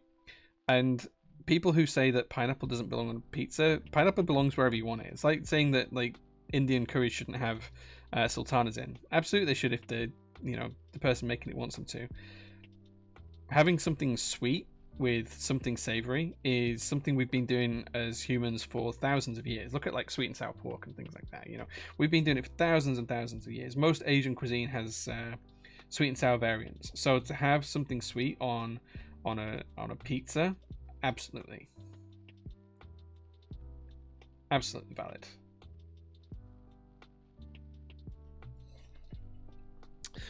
Fish finger sarnie, top tier grub. Yeah, I love a fish finger sandwich. Got a knuckle sandwich for you right here. What have I done, Gouty? Why are you upset with me? Do I need to apologize for something? Do you need to tell me what I've done so I can apologize for it? I don't want you to be upset with me. Tartar sauce on fish fingers. Maybe. I like HP fruity on fish fingers though. Dream wristwatch if money was no object. I have a few nice watches. I know, like Patek Philippe or something like that would be dream kind of thing. But I am lucky enough to own some nice watches. So I can't really comment on that. But yeah, I don't own like a Patek or anything like that. So that'd probably be where I'd go if I had like unlimited money. But I don't, sadly. Geeky Ed, thank you so much for the subscription. I really appreciate that. Crytox pizza. No Crytox on pizza. Thank you, but no. Sultanas are spiders without legs. Bob, that's a bad take. That's a really bad take. Sultanas are delicious. So are currants and everything else. Me and my wife were actually making a Christmas cake today. We like to make it a few months before so we can feed it alcohol over the next few months. And she complained at me for stealing the sultanas out of the mixture earlier on. We also boozed up some cherries. We left some cherries overnight in some brandy, and then that all went in the cake mixture. And we'll keep topping it up with brandy and rum every week for the next 3 months until Christmas, which would be nice.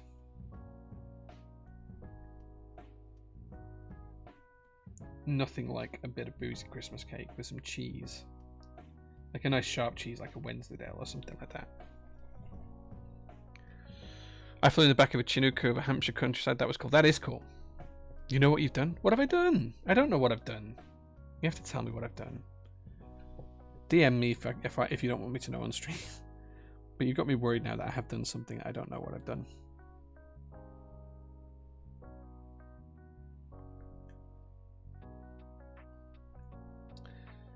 Okay. Cobalt 60 was it? Wait, what? Shout out Unreal Keyboards. Thank you so much, Unreal Keyboards, for the raid. I didn't see that. I apologize. Thank you and welcome to the stream, guys. We are currently soldering up a Moment60. And then we're going to put it in stock on the website, fully built with keycaps, switches, and stabilizers, which will be our last one in stock if anyone wants to purchase it.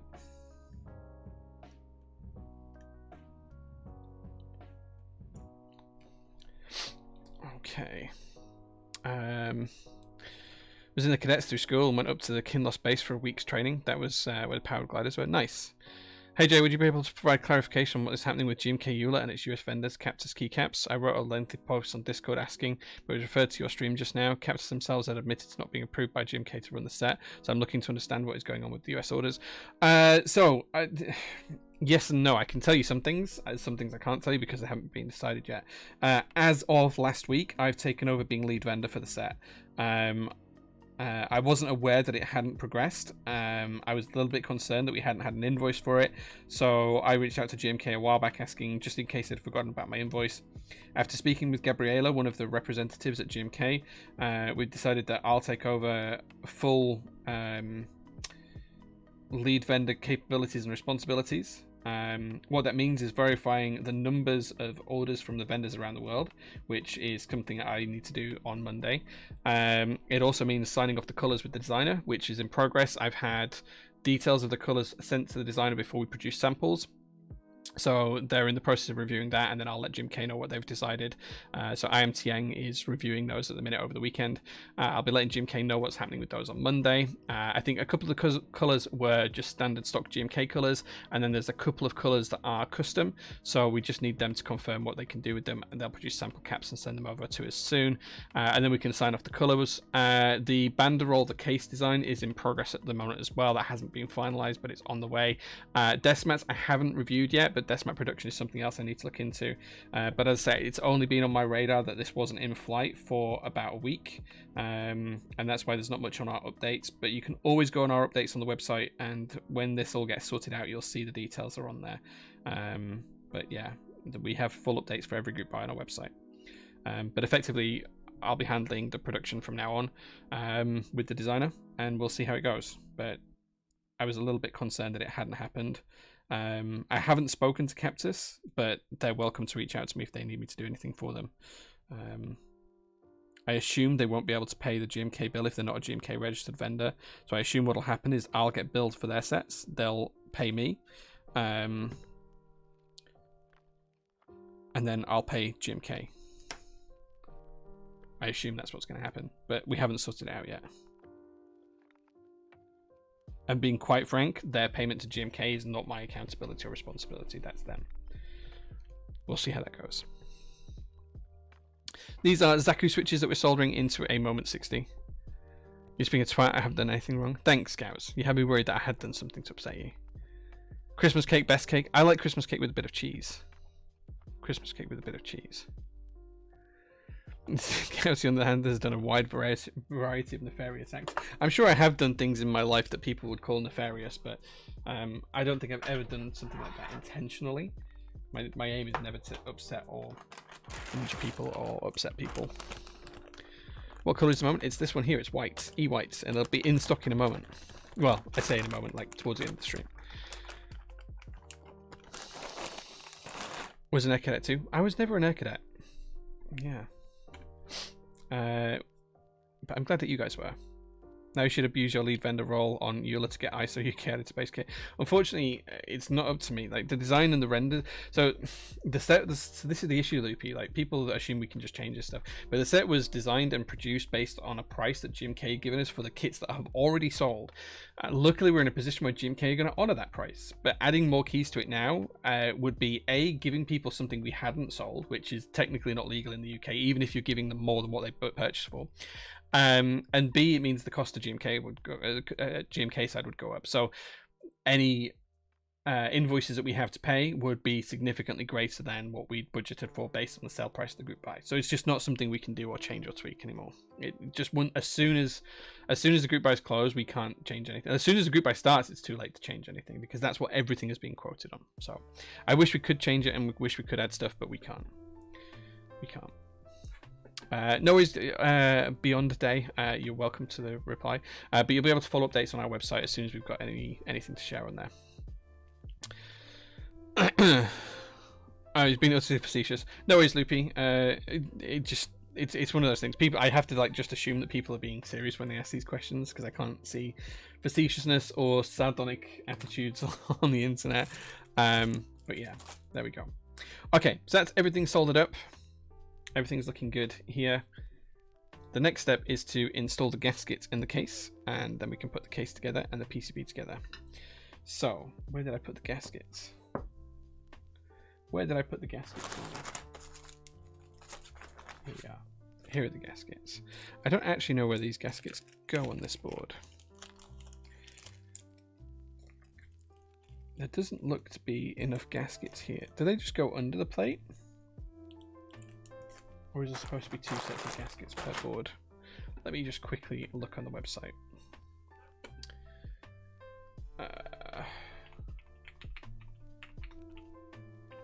Let's take a look.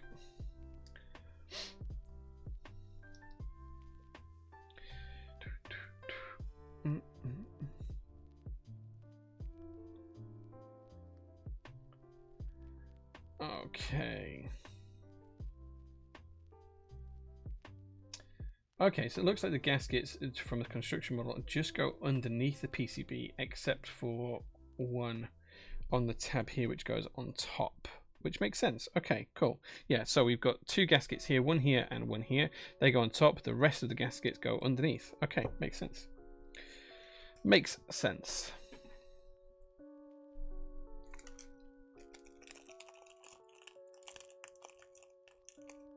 I have not built a moment before. This is the first moment I've built, and I've not finished it yet. I built a couple of derivative R0s, including a personal one I used to own. I've since sold it. I have not built a moment before. I mean, obviously we QC'd all these boards, and I've seen them, but this is the first time I've built one, so my knowledge on these is very limited up to now. So that one installs there. And then this one installs here. Like how the internals are deliberate with the rounded style. Yeah, it's pretty cool, right? Nice. But those ones go on top, the rest go in the bottom case. So let's just put these round, and then we can install these gaskets. Here we go.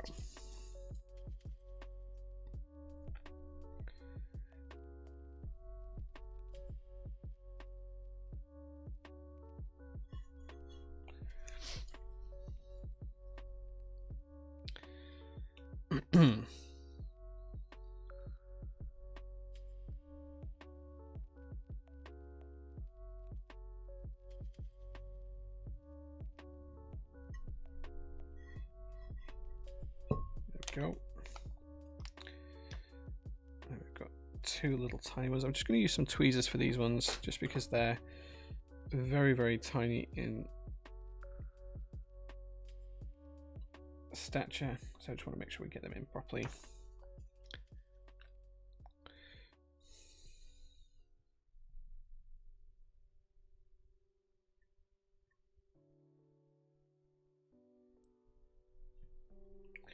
There we go. Mr. Blackbrook, what would you like me to show you? What would you like to see? You've redeemed show me, which means I have to show you something. The Matrix Metamare Tranquilitatis. Yes. It's actually just here, but I'll show you guys that in a few minutes. Let me finish the build, and Mr. Blackbrook, if you remind me, I will share that with you.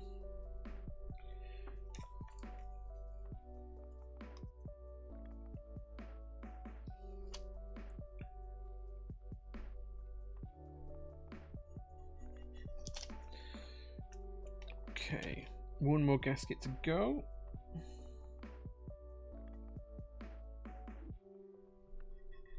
There we go. Gaskets all installed. Which means now that we're ready to go back to the bottom case and install the weight and JST cable. So, what I'm going to do is I'm just going to feed the JST cable into the top case. I'm going to lay everything down. And then what I'm going to do is I'm going to make sure nothing's trapped before we screw this on. That looks good. Nothing's trapped. The cable's coming out right as it should do. It's in the groove. I can move it back and forth without any restrictions.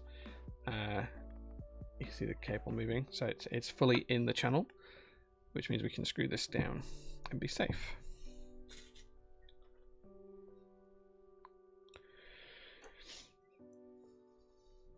Oh, if we can't screw the weight down just yet. I've messed up. I have messed up. We have to put the whole case together at the same time, because the top case needs to screw to the bottom case whilst the weights are not on. So, yeah, okay. Right, okay. So, let's take the weight back off, because we don't want that in place just yet. And the first thing we need to do is pop the plate PCB assembly into the top case, just like so. Into the bottom case even, just like so. That's not sitting quite right. Why is that not sitting right? Oh, there we go. It's just not quite catching on these pegs in the corners. There we go. Okay, that's in place. Okay, let's put the top case on and then we'll screw this down. There we go. That's looking good now. Okay. That's looking pretty good. Okay. Interesting build. Yeah, like this is going to be quite difficult to get the JST cable in potentially. We'll see how that goes in a second. Have I got that the wrong way? Wait, what? Why does that screw not want to go in?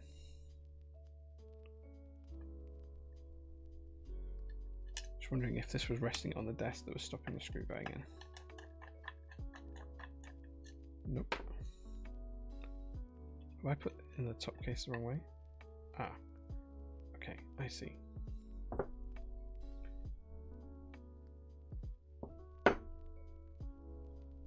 That makes more sense. There we go. Now that should screw in.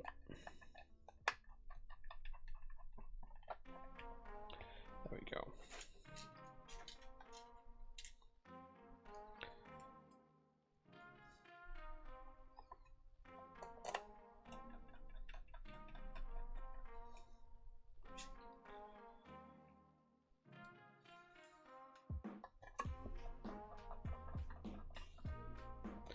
Okay.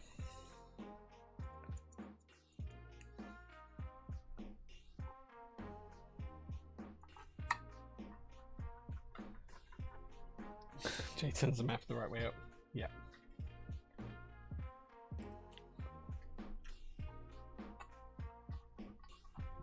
There we go. 2 more screws to go on the top and bottom case assembly. And then we can install the JST and base.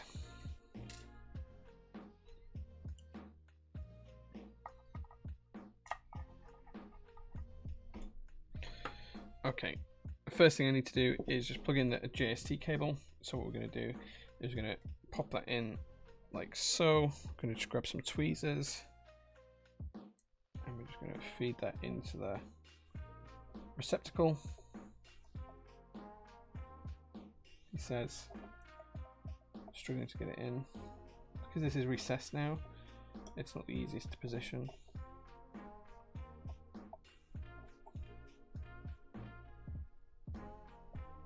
There we go. And then what we're going to do is we're going to make sure that the JST cable sits nicely inside the weight.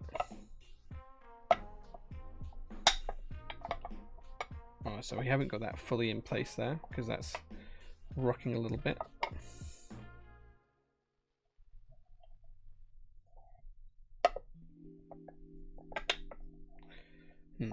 This does not want to lay level now.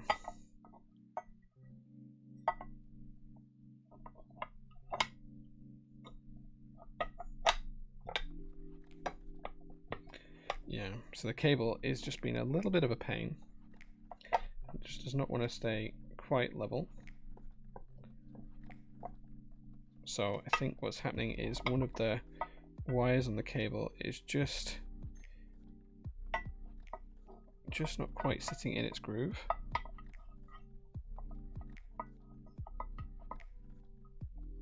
Okay, that feels like it's about right. But nope, that is wrong. This is a bit frustrating. Let's try this a slightly different way.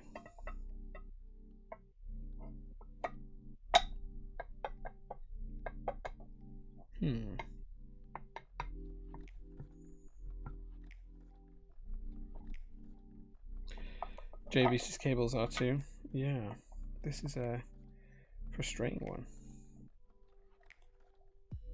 I can see where the cable should be set, but it just doesn't want to sit there.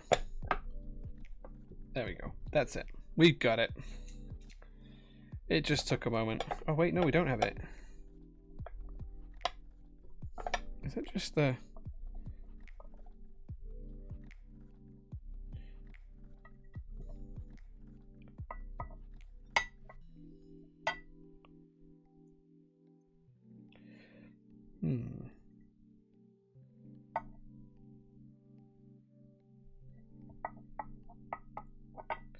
This is being decidedly fussy. There we go. That's definitely right this time. Doesn't need any pressure to sit in place. That took some fiddling.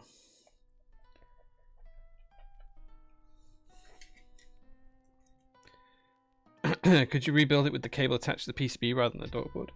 I mean, then I'd just have to fit it into the daughter board whilst I was doing this, because you have to assemble this bit last. You can't assemble it the other way around. So yeah. Finagle it. Yeah, we got it. We got it. It was not the most straightforward. There we go.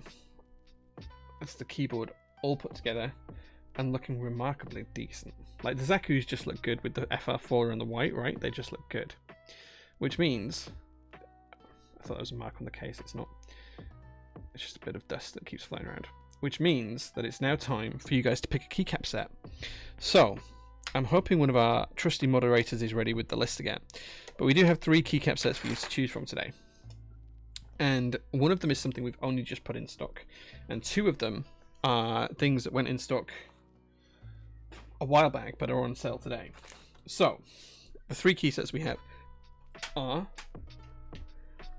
DCS Vert. This is a lovely green keycap set with some unusual mods: Weed, Eyes, Wrecked, Thok. Unusual alphas, Bruh, Nuts. D's will be somewhere. D's. It does have standard alphas as well, and then the base kit too. And there is also like a little hidden secret, which if you guys pick this, I'll show you. That's option number 1. So DCS Vert is option number 1. GMK Stargaze, which is one of the sets that you can pick up for just 50 quid right now, plus VAT if you're in the UK, is in stock right now. That's one of the other options, GMK Stargaze. And the third option is GMK Mika, which again is one of the sets you can pick up for just £50 plus VAT if you're in the UK. So those are your 3 options, guys: DCS Vert, GMK Mika, or GMK Stargaze. All 3 are brand new, unopened keycap sets. Get your votes in now. The vote is live. If you do pick Vert, and remember guys, whichever keycap set you pick, that's what this board is going to be sold with. And that's what it's going to go on the website as for sale with, whichever one you guys pick. So it'll be sold as a bundle. Keycap set, keyboard, switches as one bundle on the website. And we're going to put that live before we finish the stream. It doesn't make sense when you can vote with channel points. Of course it does. Use the points if you want to. DCS Windbreaker is packaged like that, yeah. Yeah, DCS Windbreaker is packaged like that. These streams are bad for your wallet.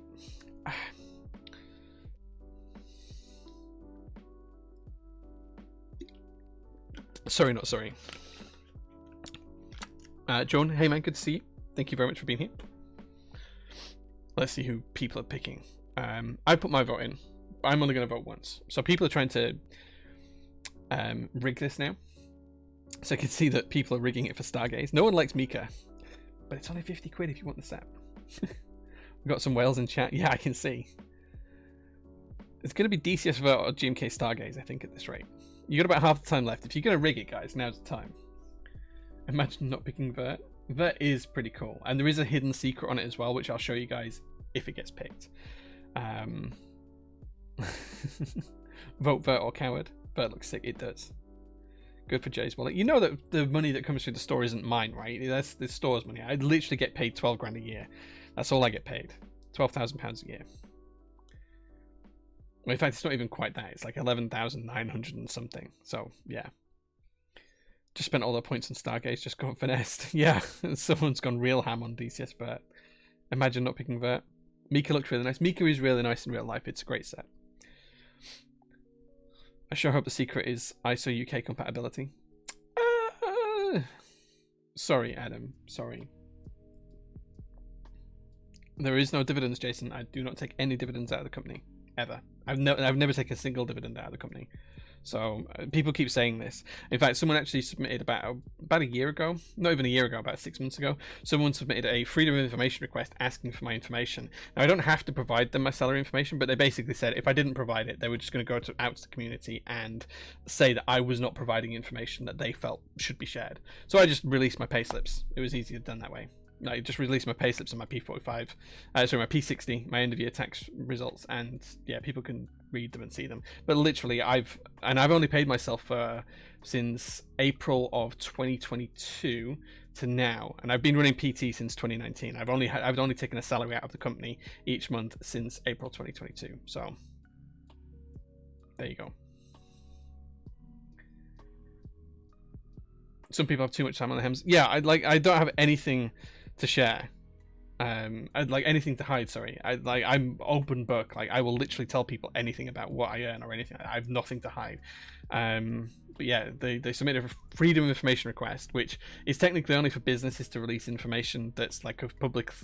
It's useful for the public knowledge kind of thing. It's basically to get more information out of what's on Companies House usually, or for certain products and projects, or for certain like governmental things. But it's not designed to see how much someone earns at a company. And I have no rationale as to there's no requirement for me to fulfill that freedom of information request. But they basically said if you don't fulfill it, we're just gonna shred you to bits in the community for not telling us this. So I was like, well, fine, you just have the information. And I just released it to everyone because what's the point in hiding it? Green and white is just classy. People here have taste. Yeah, I mean, DCS Vert is pretty good. 320 votes for it, though, and 213 votes for Stargaze. And only 6 votes for Mika. Poor Mika. There we go. DCS Vert has won. DCS Vert has won. There we go.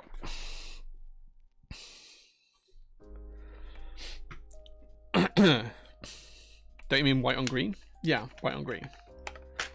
Or green on white. It works both way around. Okay, I think it does mean we need a second poll though, mods, if you're still around. We need to know whether you want us to use the standard alphas, which are just the letters Q, W, E, R, T, Y, or whether you want us to use the novelty alphas, Quark, Weed, etc. Those ones. That's the next vote. Which alphas do you want to see us use? The meme alphas or the standard alphas? Meme or standard? The P1 says POG. It does say POG. Yeah, there you go. Bro. Help. Foam. That one. Wan. Keck. Lit. Foam again. Wan. Bruh. Nuts. Vert. Yeah, yeah. Zoom. Give us Quack, please.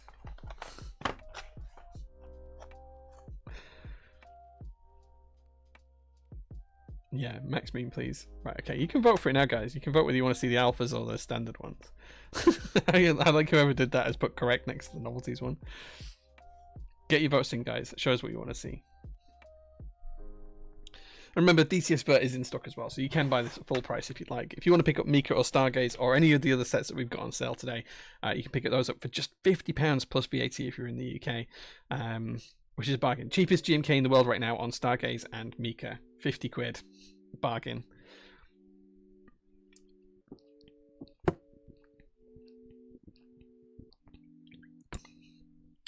Simon, these are DCS Vert. That's what we're going with today. DCS Vert. It's in stock. You can go buy these now. It's like a dark green colour with white legends. It's pretty cool. Here's the ASCII caps. I do have ASCII keycaps on a board that I showed last week. I thought it was over this side. It's not. It's just over here, which was the Fat Boy MK75. MKB is still cheaper. Not for Mika or Stargates, as far as I'm aware.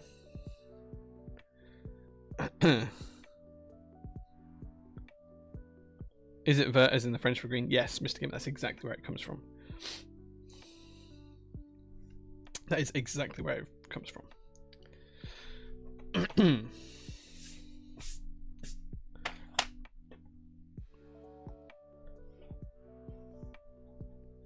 I don't know who put this poll up, but it's like for 5 minutes.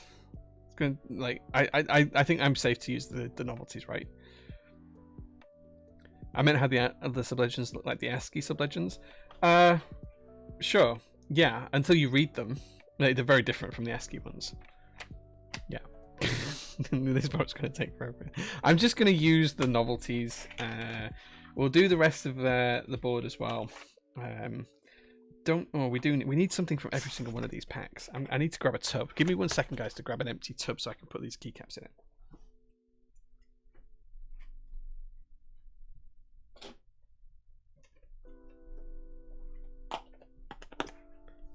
Here we go. I have a tub. It used to have GMK Perestroika in it, but we're going to get rid of that. Come on. There we go.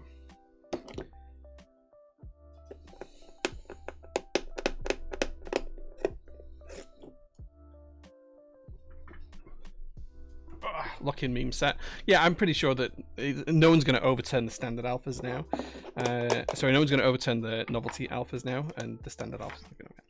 Right. Okay. So let's pick what we need of each one, and then we'll see how that goes. Whilst this packaging is better than just putting the keycaps in a bag, it's still very frustrating packaging.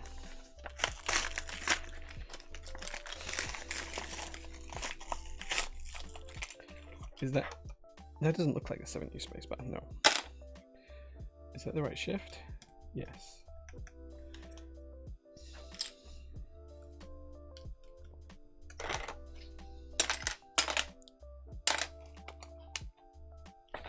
Okay, whoever picked the green set, good job, guys, because it does look really, really good on the white keyboard. The Moment60, it really works well. Don't need the vertical enter. Man, this is so painful. Like they're great for shipping stuff in, but these packages are not very good for actual taking keycaps out of them.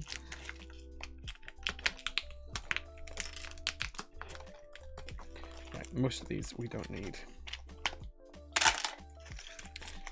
These are all numpad stuff. Time to start to rig. No one can rig it now. No one can rig it now. Chad J. Bin's Perestroika. I sold the key set a couple of weeks ago, so.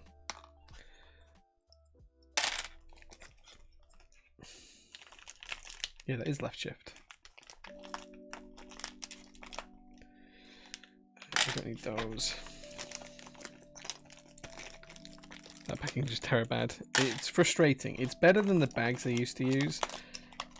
I mean, luckily you only have to do this once, right?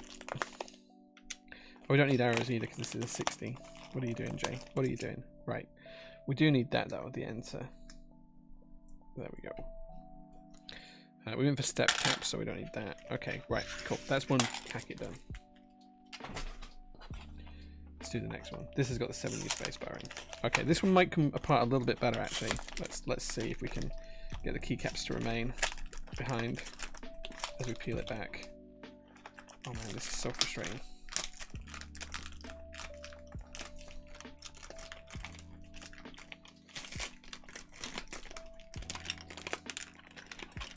I feel like I've done something really wrong to deserve this.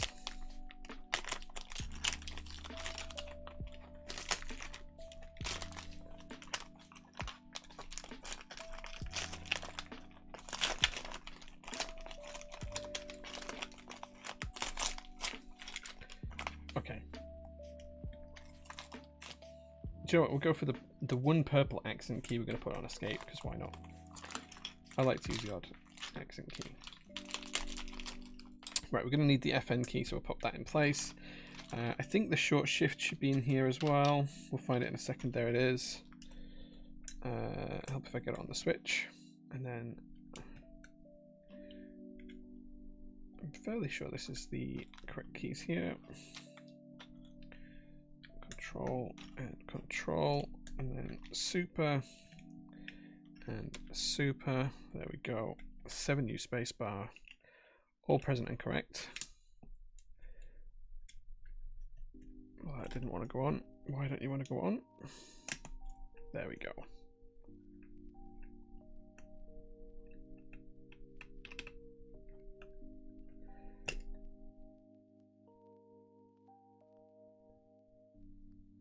Spacebar's been very finicky.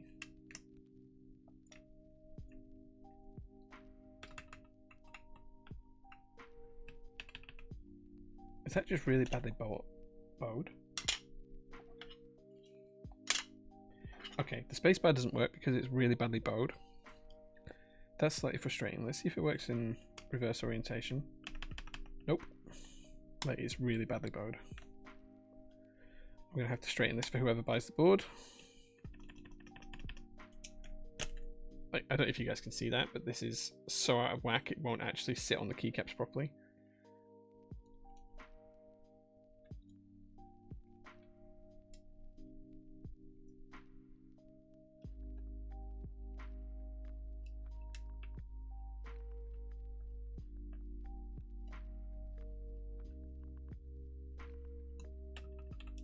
Yeah, okay. So we're just going to have to pretend that that's fixed, and I'm just going to have to fix the spacebar off stream, because that's pretty bad. Okay. This would have been a returned keycap set anyway if we'd have shipped this one out, so it's probably a good thing that I found it. Because someone would have had to have a replacement spacebar for this one. Right, okay, so now we just need alphas and number keys. So let's see how we can go with that. Yeah, DCS is expensive to produce, but and I do like DCS apart from the fact that the spacebar is really badly bowed. Look how bowed it is. This is the spacebar issue. Like, it just doesn't want to sit straight, but even there you can see that it's just really badly bowed. Right, we can get it to go on the other side and not that side. Oh. Alright, it's working now. There we go. But you can still see it's bowed. Yeah, so I'll replace that from a fresh set for whoever purchases the board. You can play marbles on it when you're bored.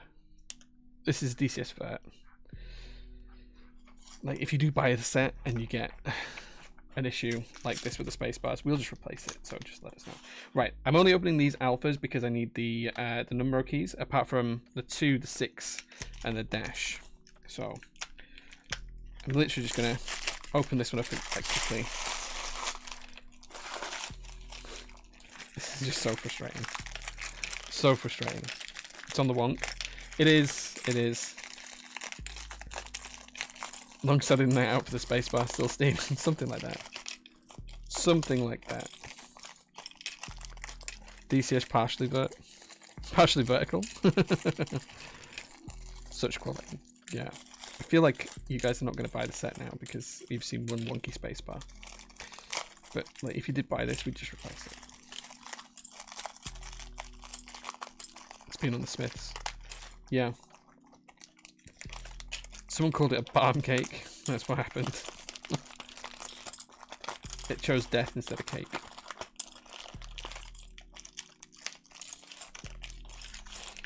Okay. It's not from Manchester, it's not Boddington's. Sell the key set as B stock, include the keyboard. Do you have a favourite clicky switch? No, the clickies. I'm not a fan of clicky switches personally. Right, okay. So, what do I need from this? I should have done this the other way around. I need the numero apart from the 2, the 6, and the minus key. So I need the 3. Let's get the numero done. I don't need the 6. And I think that's... Oh, I need punctuation keys as well. Right, okay. So 4, 5, 6, 7. There we go. We need the plus key. There we go. We need the 8. Don't need the minus key, so we'll get rid of that. We do need the 0.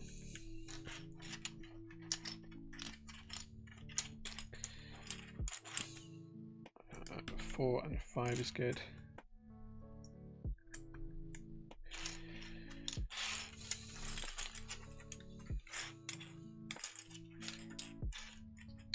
Nine is good. We need the 1 as well. There it is. Okay, cool. Right, we don't need any of the alphas, but we do need some of the punctuation keys. So let's see what we need punctuation-wise. We don't need the open and close brackets. They're already done, so we can forget about those. We don't need question mark, but we do need comma and full stop or period. What else do we need? We need speech marks, and we need colon, and I think that's it. I think everything else will be in the other alpha pack. Yeah, everything else will be in the other alpha pack. There we go. Cool. Right.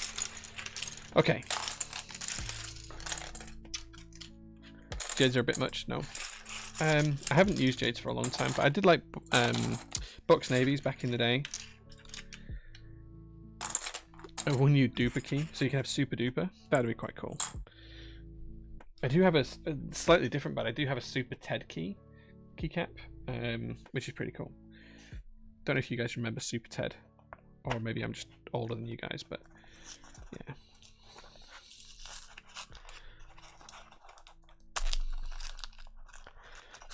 Adam was never going to buy it. Is it like a set or something? Yeah, I get you. I get you, Adam. I know you wouldn't buy it because it doesn't have UK ISO. But this is an ANSI board, so it'll work. And I'll just replace the spacebar in this particular set. I'll have just picked it. To be fair, this set was actually sat with a load of weight on it, so it could have been that's caused the issue. This had 3 promised keyboards sat on top of it before it came into the office today. So it could be that's the issue. Right, okay. We should need all of these keys. So we'll get rid of the packaging. In fact, we won't need all of them because there'll be 2 Bs.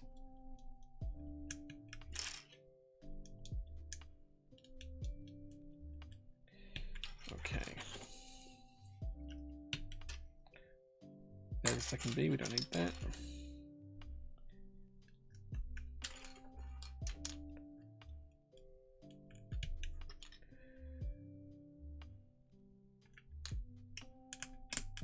The sublegends are causing me issues when I read them.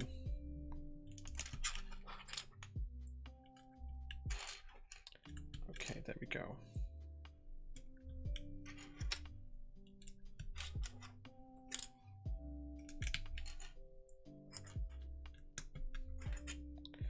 There we go.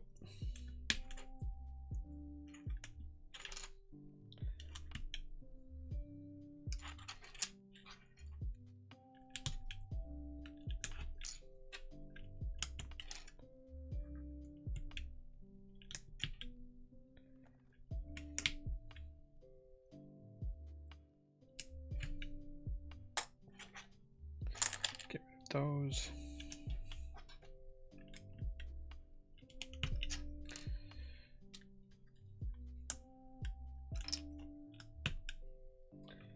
Okay, and there we go. This is DCS Vert on the Moment60. Looks pretty good with the novelty alphas. Now, the thing I wanted to show you is the hidden text here. Can you see that? That says GMK. Now there's a series of these red keycaps legends on these die sublimated. So you've got GMK, bad, but DCS, good. Just like a little hidden message on there. The red sublegends are pretty cool. This looks so good though. This actually looks really good. Maybe I won't sell this. Maybe I'll keep it. No, I said I'd put it up for sale. I'm a man of my word. If I say I'm going to put it up for sale, I'll sell it. It does look so good. Look at that side profile. Look at that side profile. Looks so good. Using the homing bar instead of the nipples. Yeah, it's cool. It's fine. DCS is taking forever. This took quite a while. I think this took about a year, maybe a year and a bit. Super Ted was great. Yeah. Super Ted multivitamins as a kid. Yes, I remember those. Yeah. I wish this set ran in white or black. I would have the Chad kit in white or black as well. Well, now the set's there, I'm sure it can be rerun if you want to do it. Have you tried the clean clickers? No. I think Mr. Goat did a review. I'm not sure. Does the 10U spacebar have stab sockets for 7U underneath, or do you need a new wire and 10U mounts on the PCB? I think it has 7U, but it might be 8U. I can't remember. I don't have one to hand, but I'm fairly certain it's the 7U mounting positions. I need to remember. Didn't Theremin Goat guest on Top Clack once? Maybe? I can't remember. We had so many people on Top Clack, I couldn't tell you who we had or didn't have these days. But we had quite a lot of people. Yeah. This looks so good. I just need to fix this spacebar because it works right now, but it's not fully depressing, and it's clearly bent a little bit. So we see how the board itself sounds though. Let's pause the music for a second. Yeah, I'm 90% sure it is a 7U Death Rage, yeah. Right, okay, let's see how she sounds. I can't hit space, so you have to bear with me for that.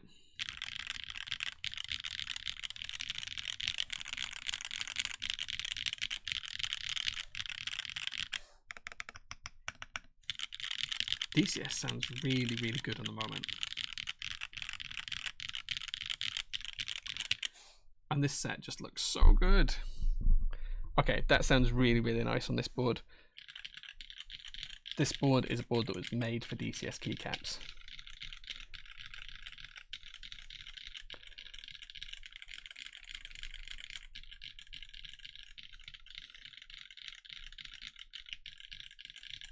Man, that sounds good. I'm so tempted to not sell this. I'm a man of my word, so I will, because I said I was going to put it on the website. But yeah, I need to take a picture of it actually for the website. Where's my phone? Let me just take a quick picture. Let me see if I can get a nice picture of the board.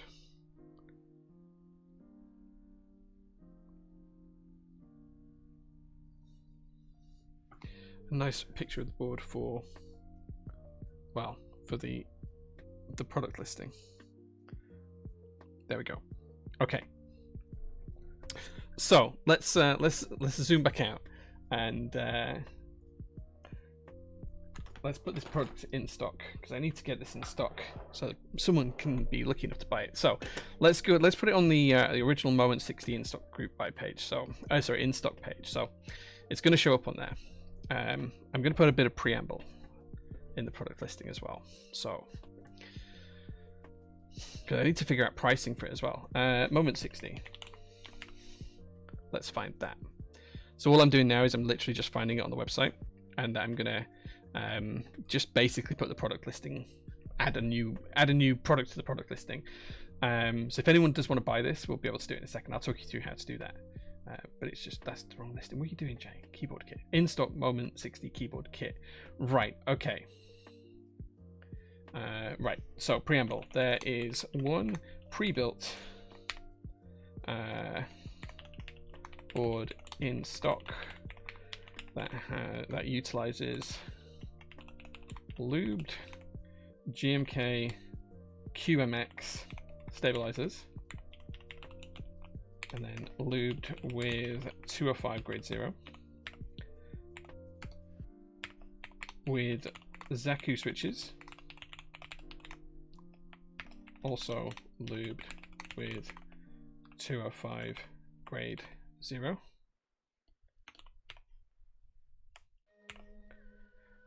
Sorry, there is one pre-built board in stock that utilizes lube GMK QMX stabilizers, lube with 205 grade 0 with Zaku switches, also lube with 205 grade 0, and DCS Vert keycaps. This comes with everything included and is built in ANSI layout as per the image. Okay. The keycaps also come with all of the unused keys.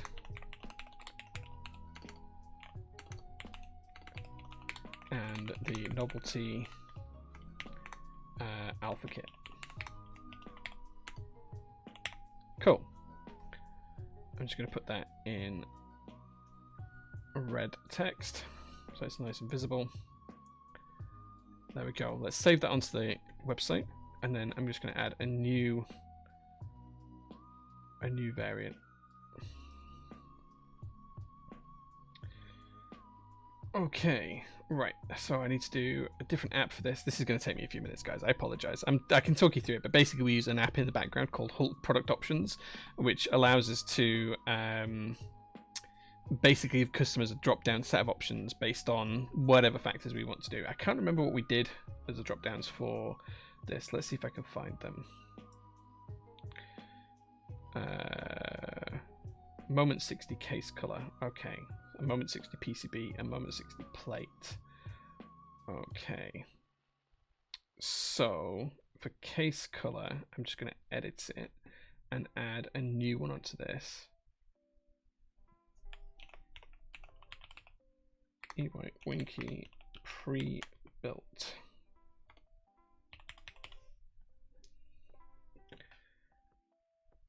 And then I'm going to have to figure out the cost of it in a second. Manage inventory. We only have one of these, and we'll enable it to continue selling. Oh. There we go. I'm just going to put a pound in for now. Oops. But I'll fix there.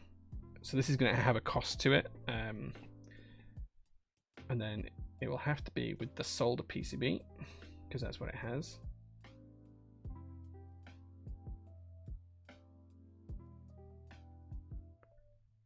Okay. Don't anybody buy this just yet, by the way. Like, even if you manage to figure it out, don't do it yet. Like, if anyone buys it before I say I'm ready, then I'll be annoyed. Right, okay, that's that. So it's going to have to be a solder PCB, which is correct. And then the plate is going to have to be FR4, which is correct. Okay. And then I need to figure out what's the cost of the keycaps. How much are the vert keycaps?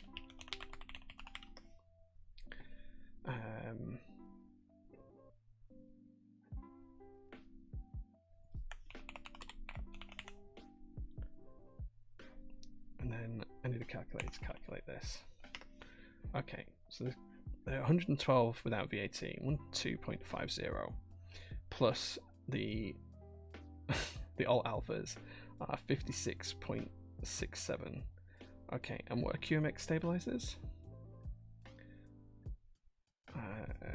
QMX. They're 1750. Okay, so plus 17.5. And let's just add on 30 quid for the Zakus. I think 60 Zakus for 30 quid, 50p each, that's about right. So that adds on £216.67 of value. So that's including VAT, that's 250, so that 260, sorry, so let's call that 240, give it a bit of a bundle deal, divided by 1.2, 200. So we need to change that to 200 then. So we edit the cost. And that becomes 200. And then we save it. Right, okay. Let me just check that that actually works. I don't think anyone's actually going to buy this straight away, but maybe one of you will prove me wrong.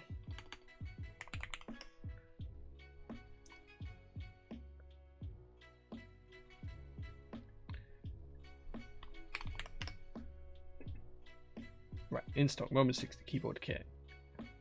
Choose case color. E-White Wing keyboards pre-built. Solder PCB. Full FR4. Why did it say sold out? Oh, I know why it says sold out. I know why it says sold out.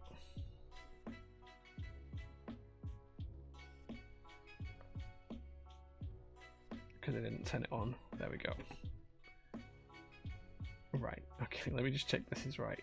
So the options are right, the drop downs are right.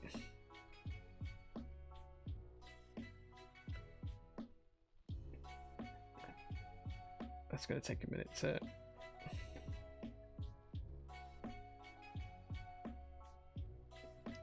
Okay, cool. Right. There we go. It will let you add one to cart, right? So there you go. It is live carting.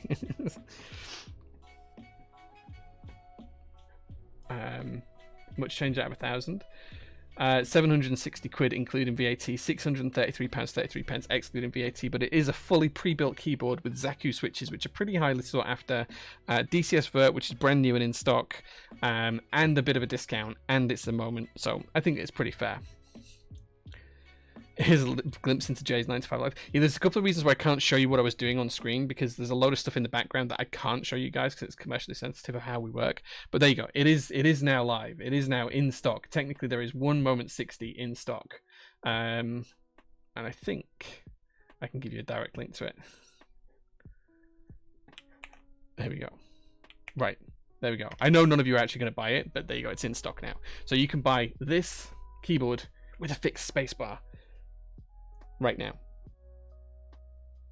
which is pretty cool, right? The stream lights are so bright I can't show you the details. Let me just show you the details again one more time, guys, on the back. So it does say Moment on the rear. It also has Justin's logo just underneath the USB port, just there. Got this lovely side profile design here. Look at that curve. Unique radius off the top edges here. That purposeful seam all the way around, which just looks so good, and DCS Vert included. You've not fulfilled Blackbrook's show me yet? Yeah, I can show you what Blackbrook wanted to see. He wanted to see this keyboard. This is my latest Matrix acquisition. Chris has actually seen this live in person as well, with Space Cadet on there. And then on the rear, we've got 1969, which is the year man went to the moon. There, which is a great bit of alliteration. And then it's got this pretty cool transition chevron, which is pretty fun. And then on the back, it's got a really cool part, which is the daily news. This is like printed like a newspaper, and it's got a whole men walk on the moon kind of, astronauts land on the plane, collect rocks, plant flag, you know, a voice from moon, eagle has landed. It's just so cool. So there you go. It is such a cool keyboard. Such a cool keyboard, such a cool thing.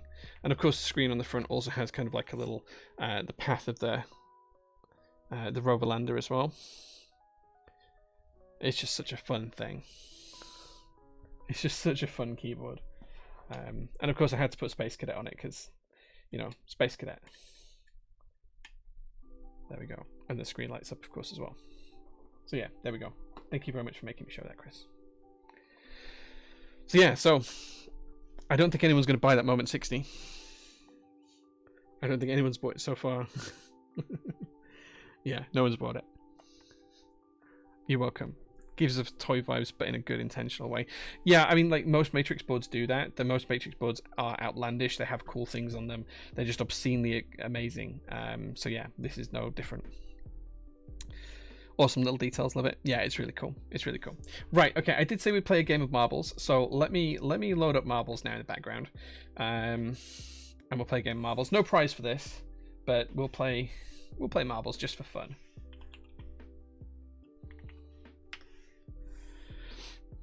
£720 may be outside my affordability range at present. I understand that and I appreciate it. It's an expensive board, but it's got a lot of stuff going for it. It's got very desirable switches that are lubed really, really nicely. It's got the full build, the keyboard, which was again very expensive but very cool, and it's got a brand new key set on there as well with DCS Vert, which has only just come out. I don't think any other vendors actually got this in stock yet. I think we're the only vendor that's got it worldwide in stock right now. So yeah. Right, let me get marbles loaded up. Oh wait, it needs to update. Let me update it.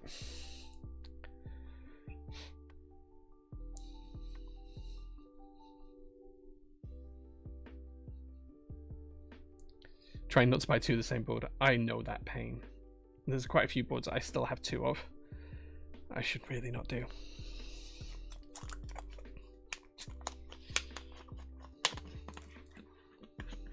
Okay, it's just downloading the patch at the minute. It won't be a second, guys. 6 gigabytes. Okay, it's done. Right, I can load the game now.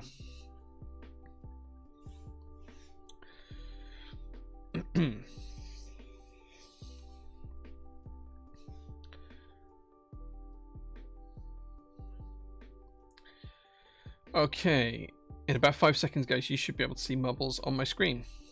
It should be there for you now, I think. Is it there yet? Nope. Okay. Why is that not showing?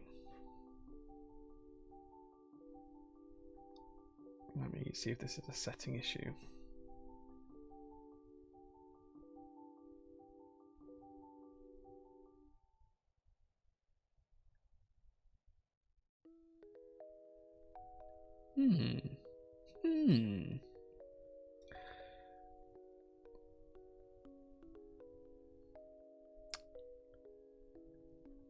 It does not want to show marbles. How weird. It is literally all set up correctly. I have no idea why it's not showing marbles right now.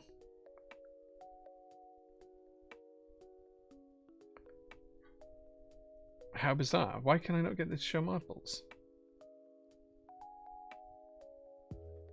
Wait, what? Why is it doing this? Right, let me add a new source. Oh, there we go. There we go. It was just taking its sweet time. Right, okay, let's play marbles. Let's just do a race, and I'm just going to select something that's quite long. I'm going to look for something that's around 4 minutes in terms of a track length, and we'll see how it goes. Remember, guys, this is just for fun. There's no prizes today. Let's see if we can find something that's around 4 minutes in track length. If not, we'll go for 3 minutes 15. That'll do. Marble Diner. Let's click on race. Right, if you guys want to be in this to win absolutely nothing, all you need to do is put in !play, and that will pop you into the chat. Copy what Baroium and I have done, and !play, I'll put you into the game. As I say, this is completely prize free. There's nothing to win today, guys, apart from kudos from everyone else in chat. So let's see how this goes. I'll give you guys a couple of minutes to join, and then we'll see how it works. Prize is glory. Yeah, we can have glory as the prize. That actually makes me think of someone in the pirate ship, of Buffy the Vampire Slayer. One of the big bads in season 5, I think, was called Glory. Yeah. Can we win that warped spacebar? Sure, if you pay for shipping for it. Yeah. You'll personally award 1 high five to the winner next time you see me in person. Nice. Cool. Has it sold? I don't think so. I don't think so.